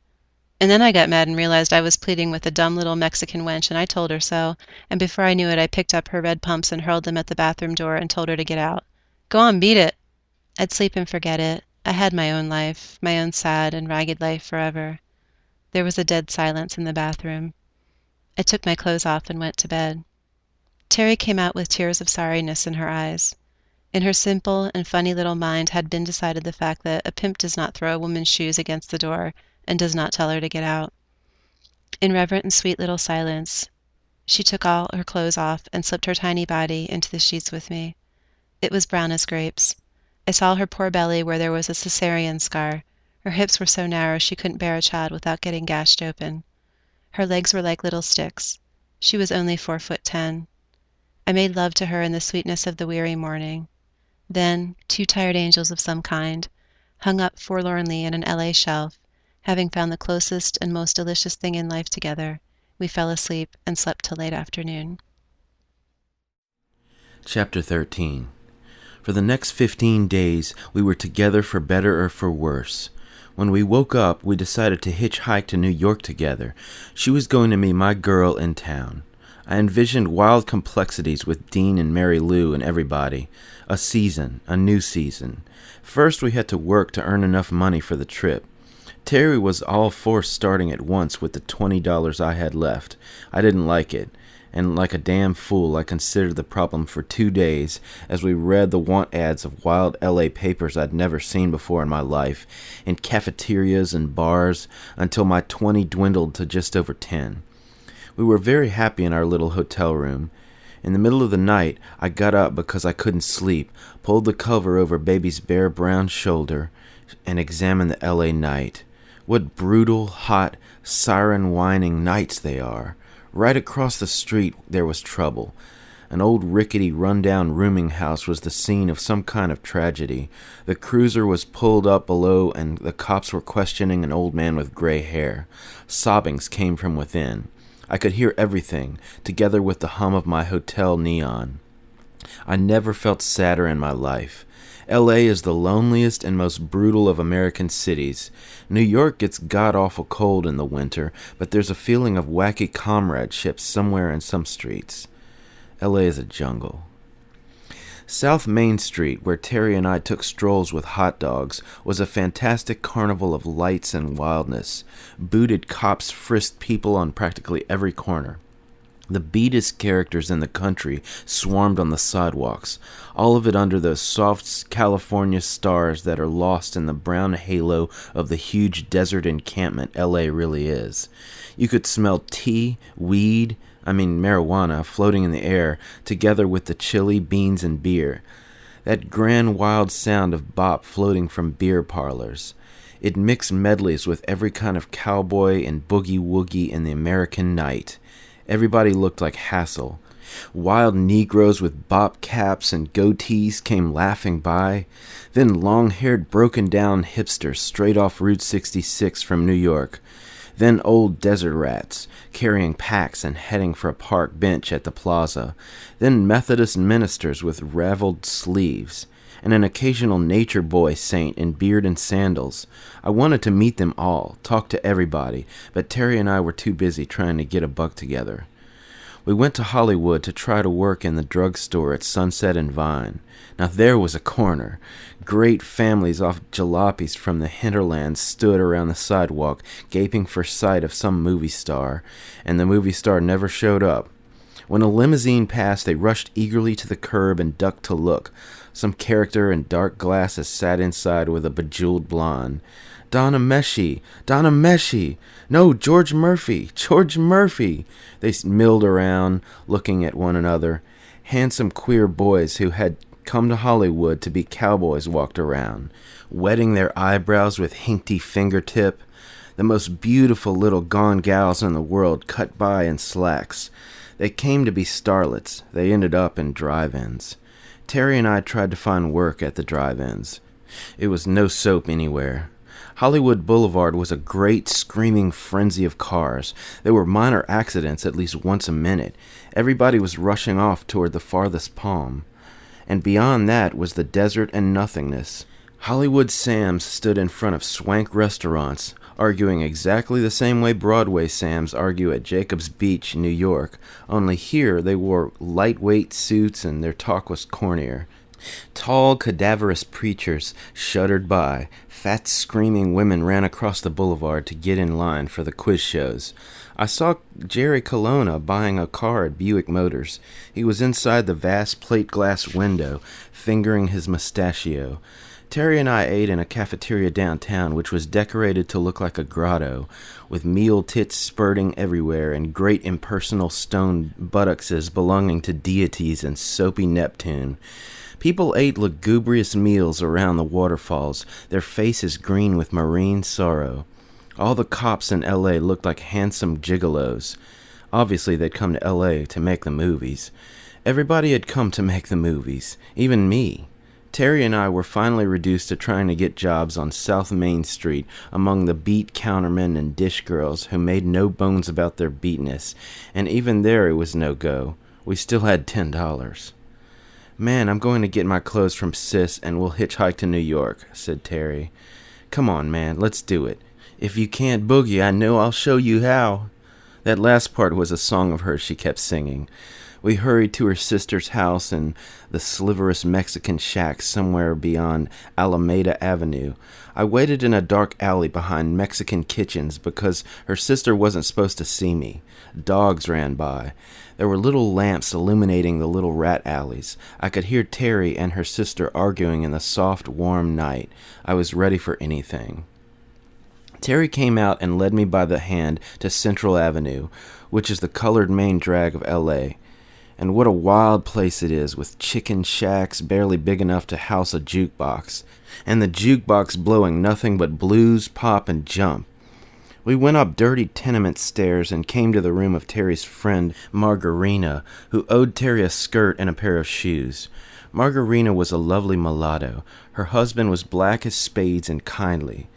He went right out and bought a pint of whiskey to host me proper. I tried to pay part of it, but he said no.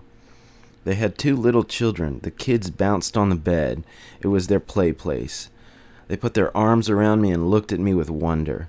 The wild humming night of Central Avenue, the night of Hamp's Central Avenue breakdown, howled and boomed along outside. They were singing in the halls, singing from their windows. Just hell be damned and look out. Terry got her clothes and we said goodbye. We went down to a chicken shack and played records on the jukebox. A couple of Negro characters whispered in my ear about tea. $1. I said, okay, bring it. The connection came in and motioned me to the cellar toilet, where I stood around dumbly as he said, "Pick up, man, pick up." "Pick up what?" I said. He had my dollar already. He was afraid to point at the floor. It was no floor, just basement. There lay something that looked like a little brown turd. He was absurdly cautious. Got to look out for myself. Things ain't cool this past week. I picked up the turd, which was a brown paper cigarette, and went back to Terry, and off we went to the hotel room to get high. Nothing happened. It was Bill Durham tobacco. I wished I was wiser with my money. Terry and I had to decide absolutely and once and for all what to do. We decided to hitch to New York with our remaining money. She picked up $5 from her sister that night.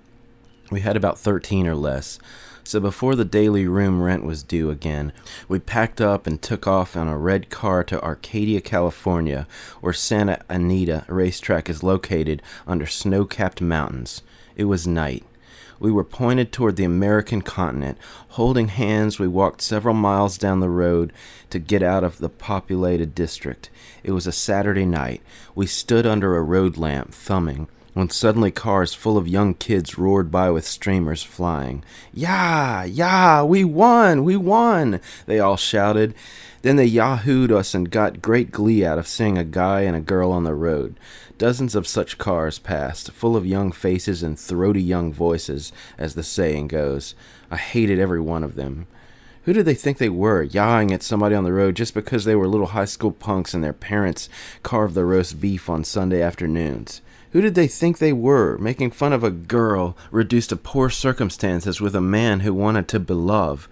We were minding our own business, and we didn't get a blessed ride. We had to walk back to town, and worst of all, we needed coffee, and had the misfortune of going into the only place open, which was a high school soda fountain, and all the kids were there and remembered us. Now they saw that Terry was Mexican, a Pachuco wildcat, and that her boy was worse than that. With her pretty nose in the air, she cut out of there, and we wandered together in the dark, up along the ditches of the highways. I carried the bags. We were breathing fogs in the cold air night. I finally decided to hide from the world one more night with her, and the morning be damned. We went into a motel court and bought a comfortable little suite for about $4. Shower, bath towels, wall radio, and all. We held each other tight. We had long, serious talks and took baths and discussed things with the light on and then with the light out. Something was being proved. I was convincing her of something, which she accepted, and we concluded the pact in the dark, breathless, then pleased, like little lambs.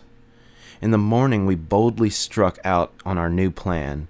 We were going to take a bus to Bakersfield and work picking grapes. After a few weeks of that, we were headed for New York in the proper way, by bus.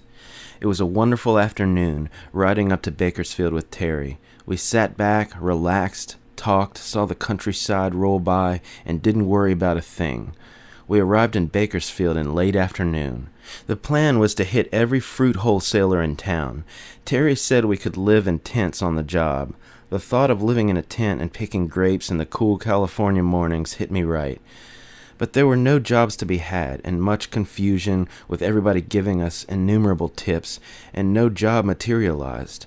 Nonetheless, we ate a Chinese dinner and sat out with reinforced bodies. We went across the SP tracks to Mexican town. Terry jabbered with her brethren, asking for jobs. It was night now, and the little Mex town street was one blazing bulb of lights. Movie marquees, fruit stands, penny arcades, 5 and 10s, and hundreds of rickety trucks and mud-splattered jalopies parked. Whole Mexican fruit-picking families wandered around eating popcorn. Terry talked to everybody. I was beginning to despair. What Terry needed, too, was a drink. So we bought a quart of California port for 35 cents and went to the railroad yards to drink. We found a place where hobos had drawn up crates to sit over fires. We sat there and drank the wine. On our left were the freight cars, sad and sooty red beneath the moon. Straight ahead, the lights and airport pokers of Bakersfield proper. To our right, a tremendous aluminum Quonset warehouse. Ah, it was a fine night, a warm night, a wine-drinking night, a moony night, and a night to hug your girl and talk and spit and be heaven-going. This we did. She was a drinking little fool and kept up with me and passed me and went right on talking till midnight. We never budged from those crates. Occasionally bums passed, Mexican mothers passed with children, and the prowl car came by and the cop got out to leak. But most of the time we were alone and mixing up our souls ever more till it would be terribly hard to say goodbye. At midnight we got up and goofed toward the highway. Terry had a new idea. We would hitchhike to Sabinal, her hometown, and live in her brother's garage. Anything was all right with me. On the road, I made Terry sit down on my bag to make her look like a woman in distress, and right off a truck stopped and we ran for it. All glee giggles. The man was a good man. His truck was poor. He roared and crawled on up the valley. We got up to Sabinal in the wee hours before dawn. I had finished the wine while Terry slept, and I was proper stoned. We got out and roamed the quiet leafy square of the little California town, a whistle stop on the SP. We went to find her brother's buddy, who would tell us where he was. Nobody home. As dawn began to break, I lay flat on my back in the lawn of the town square and kept saying over and over again, "You won't tell me what he done up in Weed, will you? What he do up in Weed? You won't tell, will you? What he do up in Weed?" This was from the picture of Mice and Men, with Burgess Meredith talking to the foreman of the ranch. Terry giggled. Anything I did was all right with her. I could lie there and go on doing that till the ladies came out for church and she wouldn't care. But finally I decided we'd be all set soon because of her brother, and I took her to an old hotel by the tracks and we went to bed comfortably. In the bright sunny morning, Terry got up early and went to find her brother. I slept till noon. When I looked out the window, I suddenly saw an SP freight going by with hundreds of hobos reclining on the flat cars and rolling merrily along with packs for pillows and funny papers before their noses, and some munching on good California grapes picked by the siding. "Damn," I yelled. "Hooey! It is the promised land." They were all coming from Frisco. In a week they'd all be going back in the same grand style. Terry arrived with her brother, his buddy, and her child. Her brother was a wild buck Mexican hot cat with hunger for booze, a great good kid. His buddy was a big flabby Mexican who spoke English without much accent and was loud and over-anxious to please. I could see he had eyes for Terry. Her little boy was Johnny, 7 years old, dark-eyed, and sweet. Well, there we were, and another wild day began. Her brother's name was Ricky. He had a '38 Chevy. We piled into that and took off for parts unknown. "Where are we going?" I asked. The buddy did the explaining. His name was Ponzo. That's what everybody called him. He stank. I found out why. His business was selling manure to farmers. He had a truck. Ricky always had $3 or $4 in his pocket and was happy-go-lucky about things. He always said, "That's right, man, there you go. There you go, there you go." And he went. He drove 70 miles an hour in the old heap, and we went to Madera beyond Fresno to see some farmers about manure. Ricky had a bottle. "Today we drink, tomorrow we work. There you go, man, take a shot." Terry sat in the back with her baby. I looked at her and saw the flush of homecoming joy on her face. The beautiful green countryside of October in California reeled by madly. I was guts and juice again and ready to go. "Where we go now, man?" "We go find a farmer with some manure laying around. Tomorrow we drive back in the truck and pick it up. Man, we'll make a lot of money. Don't worry about nothing." "We're all in this together," yelled Ponzo.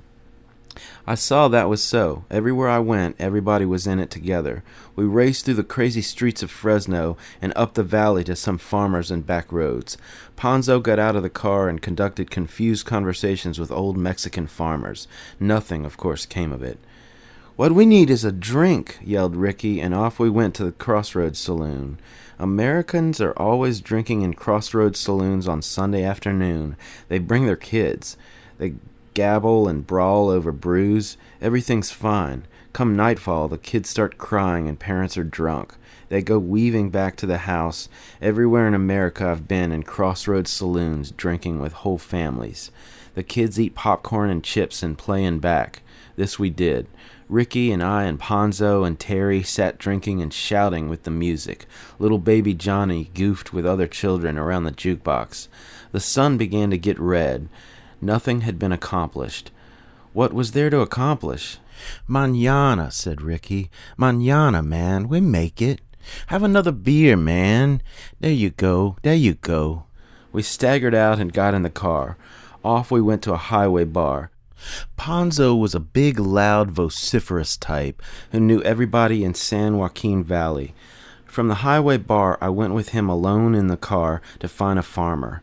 Instead, we wound up in the Madera Mex town, digging the girls and trying to pick up a few for him and Ricky. And then, as purple dust descended over the grape country, I found myself sitting dumbly in the car as he argued with some old Mexican at the kitchen door about the price of watermelon the old man grew in the backyard. We got the watermelon. We ate it on the spot and threw the rinds on the old man's dirt sidewalk. All kinds of pretty little girls were cutting down the darkening street. I said, "Where the hell are we?" "Don't worry, man," said Big Ponzo. "Tomorrow we make a lot of money. Tonight we don't worry." We went back and picked up Terry and her brother and the kid and drove to Fresno in the highway lights of night. We were all raving hungry. We bounced over the railroad tracks in Fresno and hit the wild streets of Fresno Mextown. Strange Chinese hung out of windows, digging the Sunday night streets. Groups of Mex chicks swaggered around in slacks. Mambo blasted from jukeboxes. The lights were festooned around like Halloween. We went into a Mexican restaurant and had tacos and mashed pinto beans rolled in tortillas. It was delicious. I whipped out my last shining $5 bill, which stood between me and the New Jersey shore, and paid for Terry and me. Now I had $4. Terry and I looked at each other. "Where are we going to sleep tonight, baby?" "I don't know." Ricky was drunk. Now all he was saying was, "There you go, man. There you go, man," in a tender and tired voice. It had been a long day. None of us knew what was going on, or what the good Lord appointed. Poor little Johnny fell asleep on my arm. We drove back to Sabinal. On the way, we pulled up sharp at a roadhouse on Highway 99. Ricky wanted one last beer. In the back of the roadhouse were trailers and tents and a few Ricky motel-style rooms. I inquired about the price, and it was $2. I asked Terry how about it, and she said fine, because we had the kid on our hands now and had to make him comfortable. So after a few beers in the saloon where sullen Okies reeled to the music of a cowboy band, Terry and I and Johnny went into a motel room and got ready to hit the sack. Ponzo kept hanging around. He had no place to sleep. Ricky slept at his father's house in the vineyard shack. "Where do you live, Ponzo?" I asked. "Nowhere, man. I'm supposed to live with Big Rosie, but she threw me out last night. I'm going to get my truck and sleep in it tonight." Guitars tinkled. Terry and I gazed at the stars together and kissed. "Mañana," she said. "Everything'll be all right tomorrow. Don't you think, Sal, honey man?" "Sure, baby. Mañana." It was always mañana. For the next week, that was all I heard. Mañana. A lovely word, and one that probably means heaven. Little Johnny jumped in bed, clothes and all, and went to sleep. Sand spilled out of his shoes. Madeira sand. Terry and I got up in the middle of the night and brushed the sand off the sheets. In the morning, I got up, washed, and took a walk around the place. We were 5 miles out of Sabinal in the cotton fields and grape vineyards. I asked the big fat woman who owned the camp if any of the tents were vacant. The cheapest one, $1 a day, was vacant. I fished up $1 and moved into it. There were a bed, a stove, and a cracked mirror hanging from a pole. It was delightful. I had to stoop to get in, and when I did, there was my baby and my baby boy. We waited for Ricky and Ponzo to arrive with the truck. They arrived with beer bottles and started to get drunk in the tent. "How about the manure?" "Too late today. Tomorrow, man, we make a lot of money. Today we have beers. What do you say, beer?" I didn't have to be prodded. "There you go, there you go," yelled Ricky. I began to see that our plans for making money with the manure truck would never materialize. The truck was parked outside the tent. It smelled like Ponzo. That night, Terry and I went to bed in the sweet night air beneath our dewy tent. I was just getting ready to go to sleep when she said, "You want to love me now?" I said, "What about Johnny?" "He don't mind. He's asleep." But Johnny wasn't asleep, and he said nothing. The boys came back the next day with the manure truck and drove off to find whiskey. They came back and had a big time in the tent. That night, Ponzo said it was too cold and slept on the ground in our tent, wrapped in a big tarpaulin smelling of cow flaps. Terry hated him. She said he hung around with her brother in order to get close to her.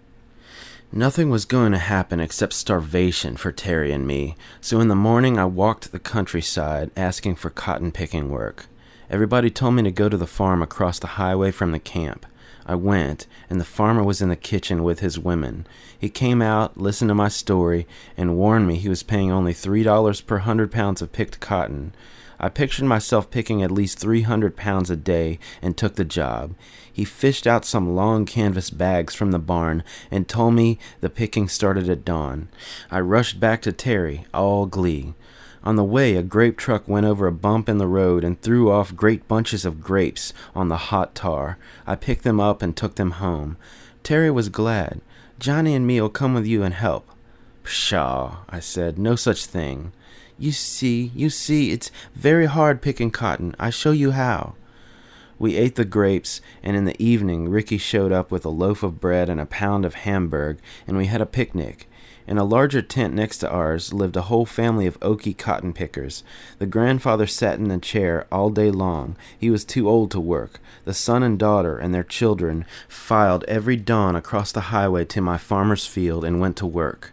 At dawn the next day, I went with them. They said the cotton was heavier at dawn because of the dew, and you could make more money than in the afternoon. Nevertheless, they worked all day from dawn to sundown. The grandfather had come from Nebraska during the Great Plague of the 30s. The self-same dust cloud my Montana cowboy had told me about, with the entire family in a jalopy truck. They had been in California ever since. They loved to work. In the 10 years, the old man's son had increased his children to a number of 4, some of whom were old enough now to pick cotton, and in that time they had progressed from ragged poverty in Simon LeGray fields to a kind of smiling respectability in better tents, and that was all. They were extremely proud of their tent. Ever going back to Nebraska? Pshaw, there's nothing back there. What we want to do is buy a trailer. We bent down and began picking cotton. It was beautiful. Across the field were the tents, and beyond them the sere-brown cotton fields that stretched out of sight to the brown arroyo foothills, and then the snow-capped Sierras and the blue morning air. This was so much better than washing dishes on South Main Street, but I knew nothing about picking cotton. I spent too much time disengaging the white ball from its crackly bed. The others did it in one flick. Moreover, my fingertips began to bleed. I needed gloves or more experience. There was an old Negro couple in the field with us. They picked cotton with the same God-blessed patience their grandfathers had practiced in the antebellum Alabama. They moved right along with their rows bent and blue, and their bags increased. My back began to ache. But it was beautiful, kneeling and hiding in that earth. If I felt like resting, I did, with my face on the pillow of brown moist earth. Birds sang an accompaniment. I thought I had found my life's work. Johnny and Terry came waving at me across the field in the hot lull noon and pitched in with me. Be damned if little Johnny wasn't faster than I was, and of course Terry was twice as fast. They worked ahead of me and left me piles of clean cotton to add to my bag. Terry workman-like piles, Johnny little childy piles. I stuck them in with sorrow. What kind of old man was I that I couldn't support his own ass, let alone theirs? They spent all afternoon with me. When the sun got red, we trudged back together. At the end of the field, I unloaded my burden on a scale. It weighed 50 pounds, and I got $1.50. Then I borrowed a bicycle from one of the Okie boys and rode down 99 to a crossroads grocery store where I bought cans of cooked spaghetti and meatballs, bread, butter, coffee, and cake, and came back with the bag on the handlebars. LA-bound traffic zoomed by. Frisco-bound harassed my tail. I swore and swore. I looked up at the dark sky and prayed to God for a better break in life and a better chance to do something for the little people I loved. Nobody was paying any attention to me up there. I should have known better. It was Terry who brought my soul back. On the tent stove she warmed up the food, and it was one of the greatest meals of my life. I was so hungry and tired. Sighing like an old Negro cotton picker, I reclined on the bed and smoked a cigarette. Dogs barked in the cool night. Ricky and Ponzo had given up calling in the evenings. I was satisfied with that.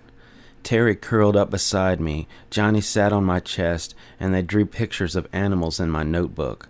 The light of our tent burned on the frightful plain. The cowboy music twanged in the roadhouse and carried across the fields, all sadness. It was all right with me. I kissed my baby and we put out the lights. In the morning, the dew made the tent sag. I got up with my towel and toothbrush and went to the general motel toilet to wash. Then I came back, put on my pants, which were all torn from kneeling in the earth and had been sewed by Terry in the evening, put on my ragged straw hat, which had originally served as Johnny's toy hat, and went across the highway with my canvas cotton bag. Every day I earned approximately $1.50. It was just enough to buy groceries in the evening on the bicycle. The days rolled by. I forgot all about the East and all about Dean and Carlo and the bloody road. Johnny and I played all the time. He liked me to throw him up in the air and down on the bed. Terry sat mending clothes. I was a man of the earth, precisely as I had dreamed I would be, in Patterson. There was a talk that Terry's husband was back in Sabinal and out for me. I was ready for him. One night the Okies went mad in the roadhouse and tied a man to a tree and beat him to a pulp with sticks. I was asleep at the time and only heard about it. From then on, I carried a big stick with me in the tent in case they got the idea we Mexicans were fouling up their trailer camp. They thought I was a Mexican, of course, and in a way I am. But now it was October and getting much colder in the nights. The Okie family had a wood stove and planned to stay for the winter. We had nothing, and besides, the rent for the tent was due. Terry and I bitterly decided we'd have to leave. "Go back to your family," I said. "For God's sake, you can't be batting around tents with a baby like Johnny. The poor little tyke is cold." Terry cried because I was criticizing her motherly instincts. I meant no such thing. When Ponzo came in the truck one gray afternoon, we decided to see her family about the situation. But I mustn't be seen, and would have to hide in the vineyard. We started for Sabinal, the truck broke down, and simultaneously it started to rain wildly. We sat in the old truck, cursing. Ponzo got out and toiled in the rain. He was a good old guy after all. We promised each other one more big bat. Off we went to a rickety bar in Sabinal, Mextown, and spent an hour sopping up the brew. I was through with my chores in the cotton field. I could feel the pull of my own life calling me back. I shot my aunt a penny postcard across the land and asked for another 50. We drove to Terry's family's shack. It was situated on the old road that ran between the vineyards. It was dark when we got there. They left me off a quarter-mile away and drove to the door. Light poured out of the door. Terry's 6 other brothers were playing their guitars and singing. The old man was drinking wine. I heard shouts and arguments above the singing. They called her a whore because she'd left her no-good husband and gone to L.A. and left Johnny with them. The old man was yelling, but the sad, fat brown mother prevailed, as she always does among the great Philian peoples of the world, and Terry was allowed to come back home. The brothers began to sing gay songs, fast. I huddled in the cold, rainy wind and watched everything across the sad vineyards of October in the valley. My mind was filled with that great song, Lover Man, as Billie Holiday sings it. I had my own concert in the bushes. "Some day we'll meet, and you'll dry all my tears, and whisper sweet little things in my ear, hugging and a kissing. Oh, what we've been missing. Lover Man, oh, where can you be?" It's not the words so much as the great harmonic tune and the way Billy sings it, like a woman stroking her man's hair in soft lamplight. The winds howled. I got cold. Terry and Ponzo came back, and we rattled off in the old truck to meet Ricky. Ricky was now living with Ponzo's woman, Big Rosie. We tooted the horn for him in rickety alleys. Big Rosie threw him out. Everything was collapsing. That night we slept in the truck. Terry held me tight, of course, and told me not to leave. She said she'd work picking grapes and make enough money for both of us. Meanwhile, I could live in Farmer Heffelfinger's barn down the road with her family. I'd have nothing to do but sit in the grass all day and eat grapes. You like that? In the morning, her cousins came to get us in another truck. I suddenly realized thousands of Mexicans all over the countryside knew about Terry and me, and that it must have been a juicy, romantic topic for them. The cousins were very polite and in fact charming. I stood on the truck, smiling pleasantries, talking about where we were in the war and what the pitch was. There were 5 cousins in all, and every one of them was nice. They seemed to belong to the side of Terry's family that didn't fuss off like her brother. But I loved that wild Ricky. He swore he was coming to New York to join me. I pictured him in New York, putting off everything till mañana. He was drunk in a field someplace that day. I got off the truck at the crossroads, and the cousins drove Terry home. They gave me the high sign from the front of the house. The father and mother weren't home, and they were off picking grapes. So I had the run of the house for the afternoon. It was a 4-room shack. I couldn't imagine how the whole family managed to live in there. Flies flew over the sink. There were no screens, just like in the song. The window she is broken and the rain she's coming in. Terry was at home now and puttering around pots. Her 2 sisters giggled at me. The little children screamed in the road. When the sun came out red through the clouds of my last valley afternoon, Terry led me to Farmer Heffelfinger's barn. Farmer Heffelfinger had a prosperous farm up the road. We put crates together. She bought blankets from the house, and I was all set except for a great hairy tarantula that lurked in the pinpoint top of the barn roof. Terry said it wouldn't harm me if I didn't bother it. I lay on my back and stared at it. I went out to the cemetery and climbed a tree. In the tree I sang Blue Skies. Terry and Johnny sat in the grass. We had grapes. In California, you chew the juice out of the grapes and then spit the skin away, a real luxury. Nightfall came. Terry went home for supper and came to the barn at 9 o'clock with delicious tortillas and mashed beans. I lit a wood fire on the cement floor of the barn to make light. We made love on the crates. Terry got up and cut right back to the shack. Her father was yelling at her. I could hear him from the barn. She'd left me a cape to keep warm. I threw it over my shoulder and skulked through the moonlit vineyard to see what was going on. I crept to the end of a row and knelt in the warm dirt. Her 5 brothers were singing melodious songs in Spanish.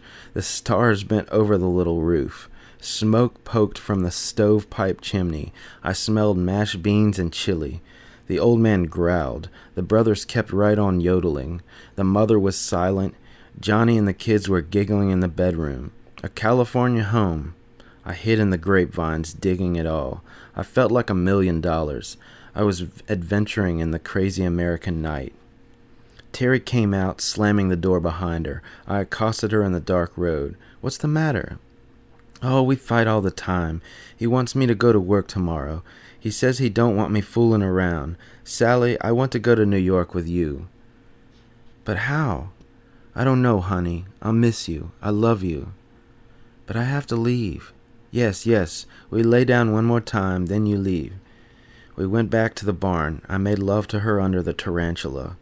What was the tarantula doing? We slept a while in the crates as the fire died. She went back at midnight. Her father was drunk. I could hear him roaring.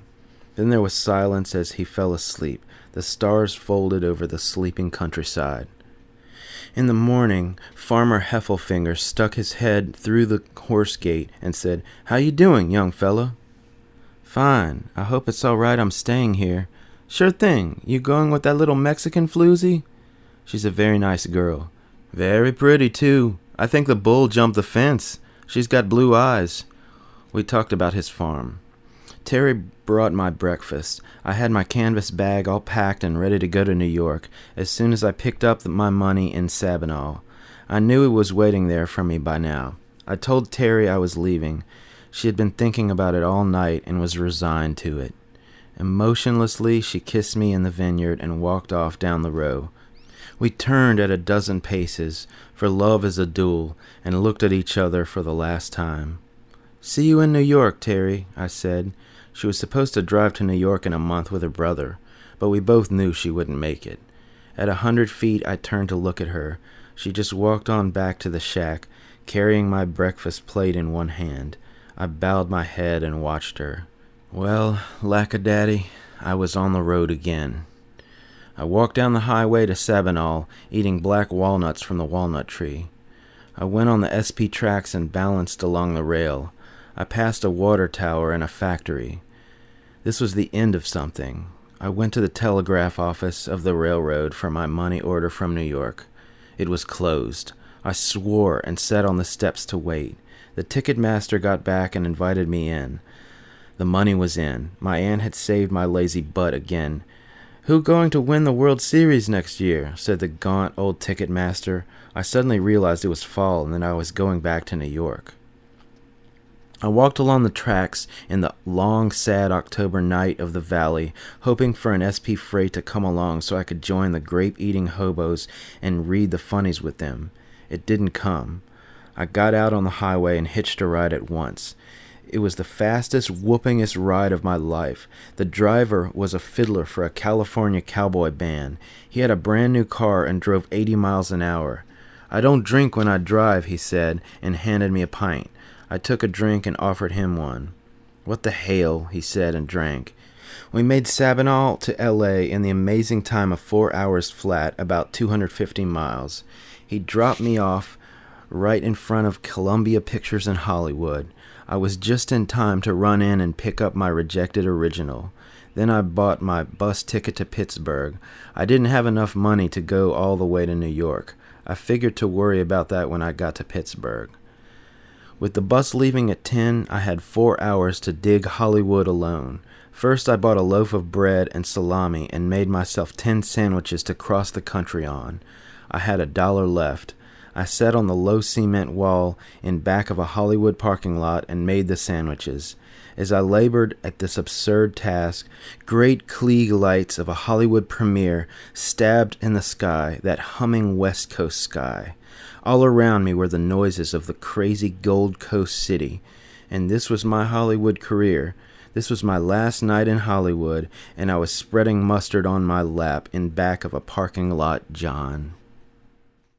Chapter 14. At dawn, my bus was zooming across the Arizona desert. Indio, Blythe, Salome, where she danced.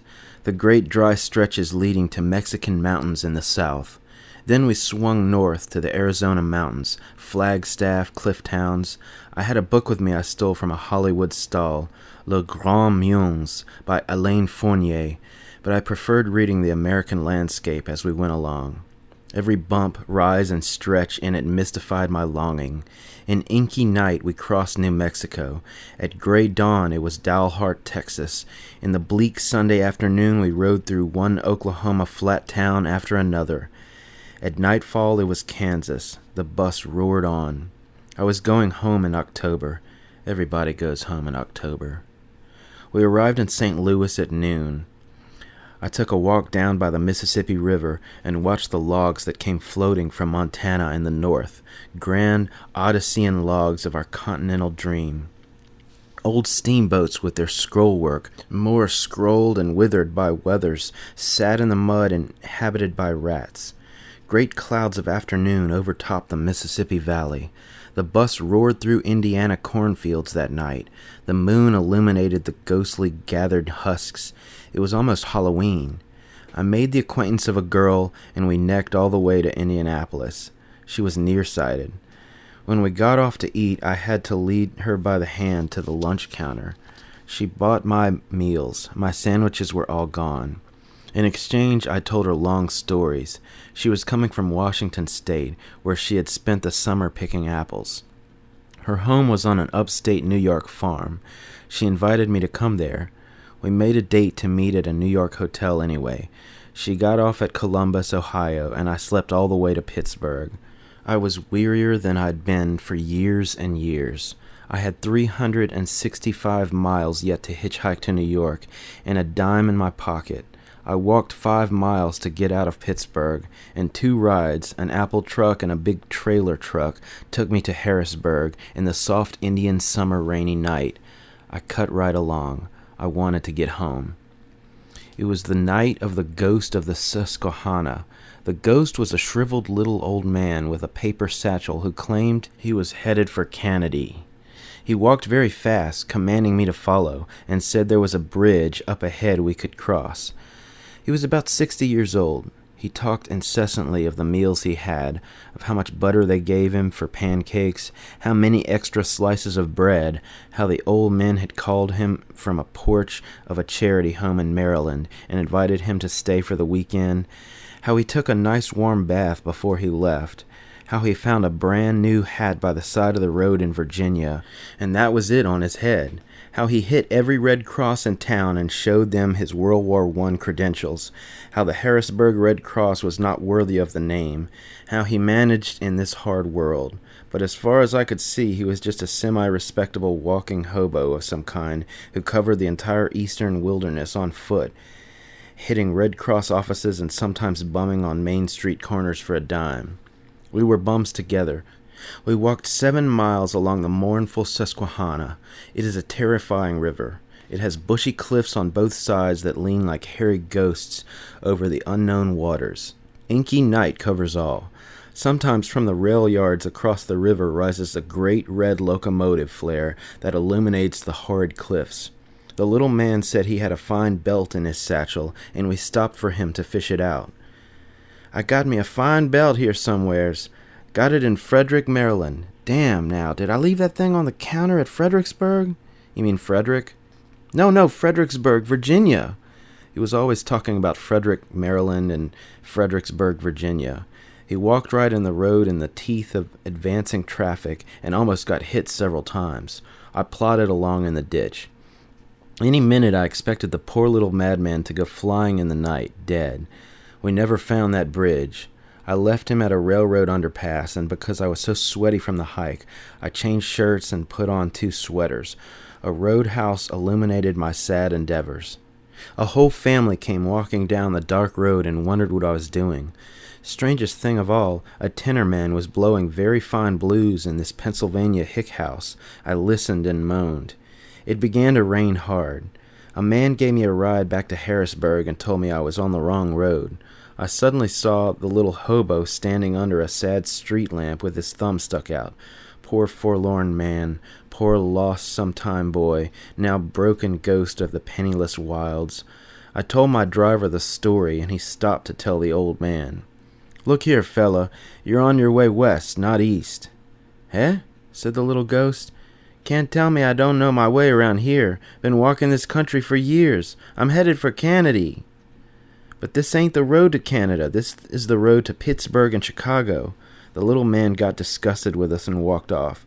The last I saw of him was his bobbing little white bag dissolving into the darkness of the mournful Alleghenies. I thought all the wilderness of America was in the west, till the ghost of the Susquehanna showed me different. No, there is a wilderness in the east. It's the same wilderness Ben Franklin plotted in the ox-cart days when he was a postmaster, the same as it was when George Washington was a wild buck Indian fighter, when Daniel Boone told stories by Pennsylvania lamps and promised to find the Gap, when Bradford built his road and men whooped her up in log cabins. There were not great Arizona spaces for the little man, just the bushy wilderness of eastern Pennsylvania, Maryland, and Virginia, the back roads, the back tar roads that curve along the mournful rivers like Susquehanna, Monongahela, Old Potomac, and Monocacy. That night in Harrisburg, I had to sleep in the railroad station on a bench. At dawn, the station masters threw me out. Isn't it true that you start your life a sweet child believing in everything under your father's roof? Then comes the day of the Laodiceans, when you know you are wretched and miserable and poor and blind and naked, and with the visage of a gruesome grieving ghost you go shuddering through nightmare life. I stumbled haggardly out of the station. I had no more control. All I could see of the morning was a whiteness, like the whiteness of the tomb. I was starving to death. All I had left in the form of calories were the last of the cough drops I'd bought in Shelton, Nebraska, months ago. These I sucked for their sugar. I didn't know how to panhandle. I stumbled out of town with barely enough strength to reach the city limits. I knew I'd be arrested if I spent another night in Harrisburg. Cursed city! The ride I proceeded to get was with a skinny, haggard man who believed in controlled starvation for the sake of health. When I told him I was starving to death as we rolled east, he said, Fine, there's nothing better for you. I myself haven't eaten for 3 days. I'm going to live to be 150 years old." He was a bag of bones, a floppy doll, a broken stick, a maniac. I might have gotten a ride with an affluent fat man who'd say, "Let's stop at this restaurant and have some pork chops and beans." No, I had to get a ride that morning with a maniac who believed in controlled starvation for the sake of health. After 100 miles, he grew lenient and took out bread and butter sandwiches from the back of the car. They were hidden among his salesman's samples. He was selling plumbing fixtures around Pennsylvania. I devoured the bread and butter. Suddenly I began to laugh. I was all alone in the car, waiting for him as he made business calls in Allentown. I laughed and laughed. God, I was sick and tired of life, but the madman drove me home to New York. Suddenly, I found myself on Times Square. I had traveled 8,000 miles around the American continent, and I was back on Times Square. and right in the middle of a rush hour, too, seeing with my innocent road eyes the absolute madness and fantastic hoorah of New York, with its millions and millions hustling forever for a buck amongst themselves, the mad dream, grabbing, taking, giving, sighing, dying, just so they could be buried in those awful cemetery cities beyond Long Island City. The high towers of the land, the other end of the land, the place where paper America is born. I stood in a subway doorway, trying to get enough nerve to pick up a beautiful long butt, and every time I stooped, great crowds rushed by and obliterated it from my sight, and finally it was crushed. I had no money to go home in the bus. Patterson is quite a few miles from Times Square. Can you picture me walking those last miles through the Lincoln Tunnel or over the Washington Bridge and into New Jersey? It was dusk. Where was Hassel? I dug the square for Hassel. He wasn't there. He was in Rikers Island behind bars. Where Dean? Where everybody? Where life? I had my home to go to, my place to lay my head down and figure the losses and figure the gain that I knew was in there somewhere too. I had to panhandle 2 bits for the bus. I finally hit a Greek minister who was standing around the corner. He gave me the quarter with a nervous look away. I rushed immediately to the bus. When I got home, I ate everything in the icebox. My aunt got up and looked at me. "Poor little Salvatore," she said in Italian. You're thin. Where have you been all this time?" I had on 2 shirts and 2 sweaters. My canvas bag had torn cotton field pants and the tattered remnants of my Hirashi shoes in it. My aunt and I decided to buy a new electric refrigerator with the money I had sent her from California. It was to be the first one in the family. She went to bed, and late at night I couldn't sleep and just smoked in bed. My first finished manuscript was on the desk. It was October, home, and work again. The first cold winds rattled the window pane, and I had made it just in time. Dean had come to my house, slept several nights there waiting for me, spent afternoons talking to my aunt as she worked on a great rag rug woven of all the clothes in my family for years, which was now finished and spread on my bedroom floor, as complex and rich as the passage of time itself. And then he had left, 2 days before I had arrived, crossing my path probably somewhere in Pennsylvania or Ohio to go to San Francisco. He had his own life there. Camille had just gotten an apartment. It had never occurred to me to look her up while I was in Mill City.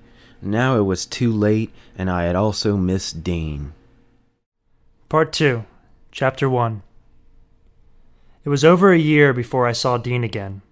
I stayed home all the time, finished my book, and began going to school in the GI Bill of Rights. At Christmas 1948, my aunt and I went down to visit my brother in Virginia, laden with presents. I had been writing to Dean, and he said he was coming east again, and I told him if so, he would have to find me in Testament, Virginia, between Christmas and New Year's. One day when all our southern relatives were sitting around the parlor in Testament, gaunt men and women, with the old southern soil in their eyes, talking in low, whining voices about the weather, the crops, and the general weary recapitulation of who had a baby, who got a new house, and so on, a mud-splattered 49 Hudson drew up in the front of the house on the dirt road. I had no idea who it was. A weary young fellow, muscular and ragged in a t-shirt, and shaven, red-eyed, came to the porch and rang the bell. I opened the door and suddenly realized it was Dean. He had come all the way from San Francisco to my brother Rocco's door in Virginia, and in an amazingly short time, because I had just written my last letter telling where I was. In the car, I could see 2 figures sleeping. I'll be goddamn. Dean, who's in the car? Hello, man. It's Mary Lou and Ed Dunkel. We gotta have a place to wash up immediately. We're dog tired. But how'd you get here so fast? Oh, man, that Hudson goes. Where did you get it? I bought it with my savings. I've been working on the railroad, making $400 a month. There was utter confusion in the following hour. My southern relatives had no idea what was going on, or who or what Dean, Mary Lou, and Ed Dunkel were. They dumbly stared. My aunt and my brother Rocky went into the kitchen to consult. They were, in all, 11 people in the little southern house. Not only that, but my brother had just decided to move from that house, and half his furniture was gone. He and his wife and baby were moving closer to the town of Testament. They had bought a new parlor set, and their old one was going to my aunt's house in Patterson, though we hadn't yet decided how. When Dean heard this, he at once offered his services with the Hudson. He and I could carry the furniture to Pattison 2 fast trips and bring my aunt back at the end of the second trip. This is going to save us a lot of money and trouble. It was agreed upon. My sister-in-law made a spread, and the 3 battered travelers sat down to eat. Mary Lou had not slept since Denver. I thought she looked older, more beautiful now. I learned that Dean had lived happily with Camille in San Francisco ever since the fall of 1947. He got a job on the railroad and made a lot of money. He became a father of a cute little girl, Amy Moriarty. Then suddenly he blew his top while walking down the street one day. He saw a '49 Hudson for sale and rushed to the bank with his entire roll. He bought the car on the spot. Ed Dunkel was with him. Now they were broke. Dean calmed Camille's fears and told her he'd be back in a month. "I'm going to New York and bring Sal back." She wasn't too pleased at this prospect. "But what is the purpose of all this? Why are you doing this to me?" It's nothing, darling. Ahem. Sal has pleaded and begged me to come and get him. It is absolutely necessary for me to. But we won't get into all these explanations, and I'll tell you why. No, listen, I'll tell you why. And he told her why, and of course it made no sense. Big, tall Ed Dunkel also worked on the railroad. He and Dean had been laid off during a seniority lapse because of a drastic reduction of crews. Ed had met a girl named Galatia who was living in San Francisco on her savings. These 2 mindless cads decided to bring the girl along to the east and have her foot the bill. Ed cajoled and pleaded. She wouldn't go unless he married her. In a whirlwind few days, Ed Dunkel married Galatia, with Dean rushing around to get the necessary papers, and a few days before Christmas they rolled out of San Francisco at 70 miles per, headed for L.A. on the snowless Southern Road. In L.A. they picked up a sailor and a travel bureau and took him along for $15 worth of gas. He was bound for Indiana. They also picked up a woman with her idiot daughter for $4 gas fare to Arizona. Dean sat the idiot girl with him up front and dug her, as he said, "All the way, man." Such a sweet little soul. Oh, we talked to the fires, and the desert turned into a paradise, and her parrot that swore in Spanish. Dropping off these passengers, they proceeded to Tuscan. All along the way, Galatia Dunkel, Ed's new wife, kept complaining that she was tired and wanting to sleep in a motel. If this kept up, they'd spend all their money long before Virginia. 2 nights she forced a stop and blew 10s on motels. By the time they got to Tuscan, she was broke. Dean and Ed gave her the slip in a hotel lobby and resumed the voyage alone, with a sailor and without a qualm. Ed Dunkel was a tall, calm, unthinking fellow who was completely ready to do anything Dean asked him. And at this time, Dean was too busy for scruples. He was roaring through Las Cruces, New Mexico, when suddenly he had an explosive yen to see his sweet first wife, Mary Lou, again. She was up in Denver. He swung the car north against the feeble protests of the sailor and zoomed into Denver in the evening. He ran and found Mary Lou in the hotel. They had 10 hours of wild lovemaking. Everything was decided again. They were going to stick. Mary Lou was the only girl Dean ever really loved.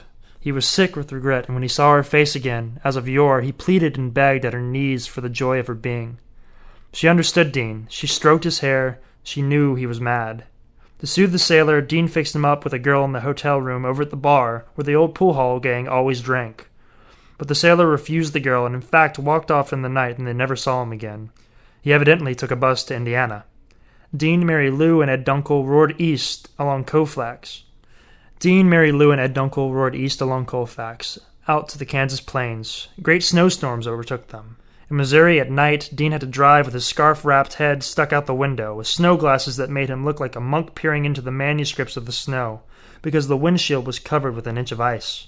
He drove by the birth county of his forebears without a thought. In the morning, the car skidded on an icy hill and flapped into a ditch. A farmer offered to help them out. They got hung up when they picked up a hitchhiker who promised them $1 if they'd let him ride to Memphis. In Memphis, he went into his house, puttered around looking for the dollar, got drunk, and said he couldn't find it. They resumed across Tennessee. The bearings were beat from the accident. Dean had been driving 90. Now he had to stick to 70, or the whole motor would go whirling down the mountainside. They crossed the Great Smoky Mountains in midwinter.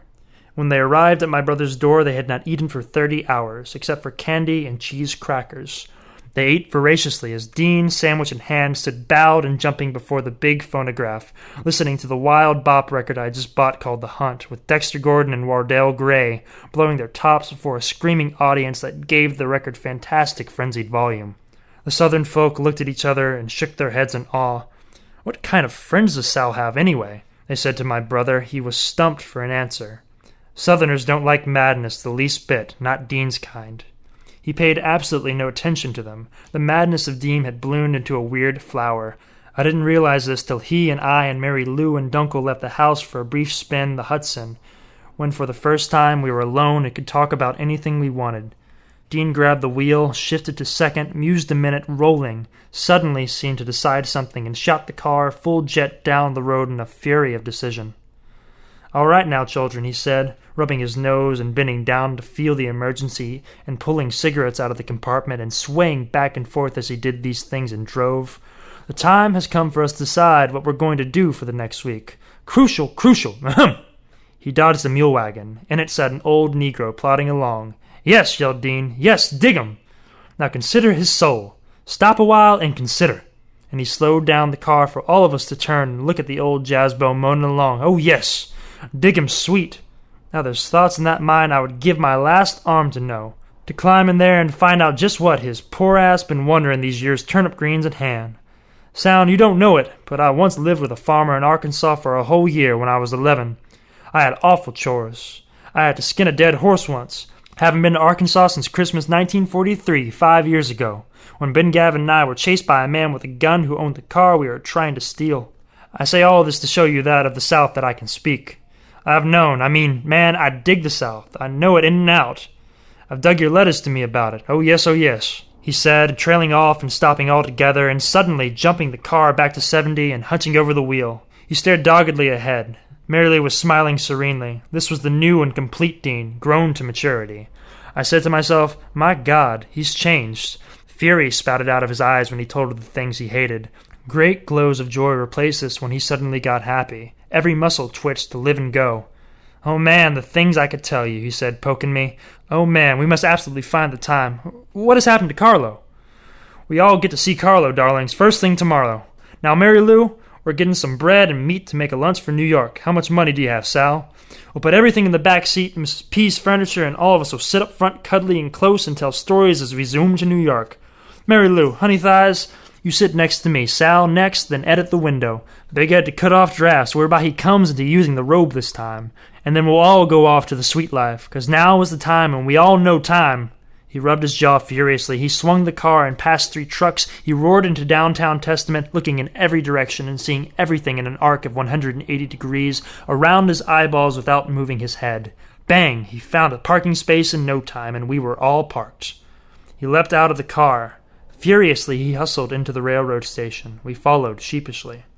He bought cigarettes. He had become absolutely mad in his movements. He seemed to be doing everything at the same time. It was a shaking of the head, up and down, sideways, jerky, vigorous hands, quick walking, sitting, crossing the legs, uncrossing, getting up, rubbing the hands, rubbing his fly, hitching his pants, looking up and saying and sudden slitting of the eyes to see everywhere. And all the time he was grabbing me by the ribs and talking. It was very cold in Testament. It had an unseasonable snow. He stood in the long, bleak Main Street. That runs along the railroad, clad in nothing but a T-shirt and low-hanging pants with the belt unbuckled, as though he was about to take 'em off. He came sticking his head in to talk to Mary Lou. He backed away, fluttering his hands before her. "Oh, yes, I know you, darling." His laugh was maniacal. It started low and ended high, exactly like the laugh of a radio maniac, only faster and more like a titter. And he kept reverting to businesslike tones. There was no purpose in our coming downtown, but he found purposes. He made us all hustle, Mary Lou for the lunch groceries, me for a paper to dig the weather report, Ed for cigars. Dean loved to smoke cigars. He smoked one over the paper and talked, our holy American slopjaws in Washington are planning further inconveniences. Hup. And he leaped off and rushed to see a colored girl that just then passed outside the station. "Digger," he said, standing with lip finger pointed, fingering himself with a goofy smile. "That little gone black lovely, and got in the car and flew back to my brother's house. I had been spending a quiet Christmas in the country, as I realized when we got back into the house and I saw the Christmas tree, the presents, and smelled the roasting turkey as I listened to the talk of relatives. But now the bug was on me again, and the bug's name was Dean Moriarty, and I was off on another spurt around the road.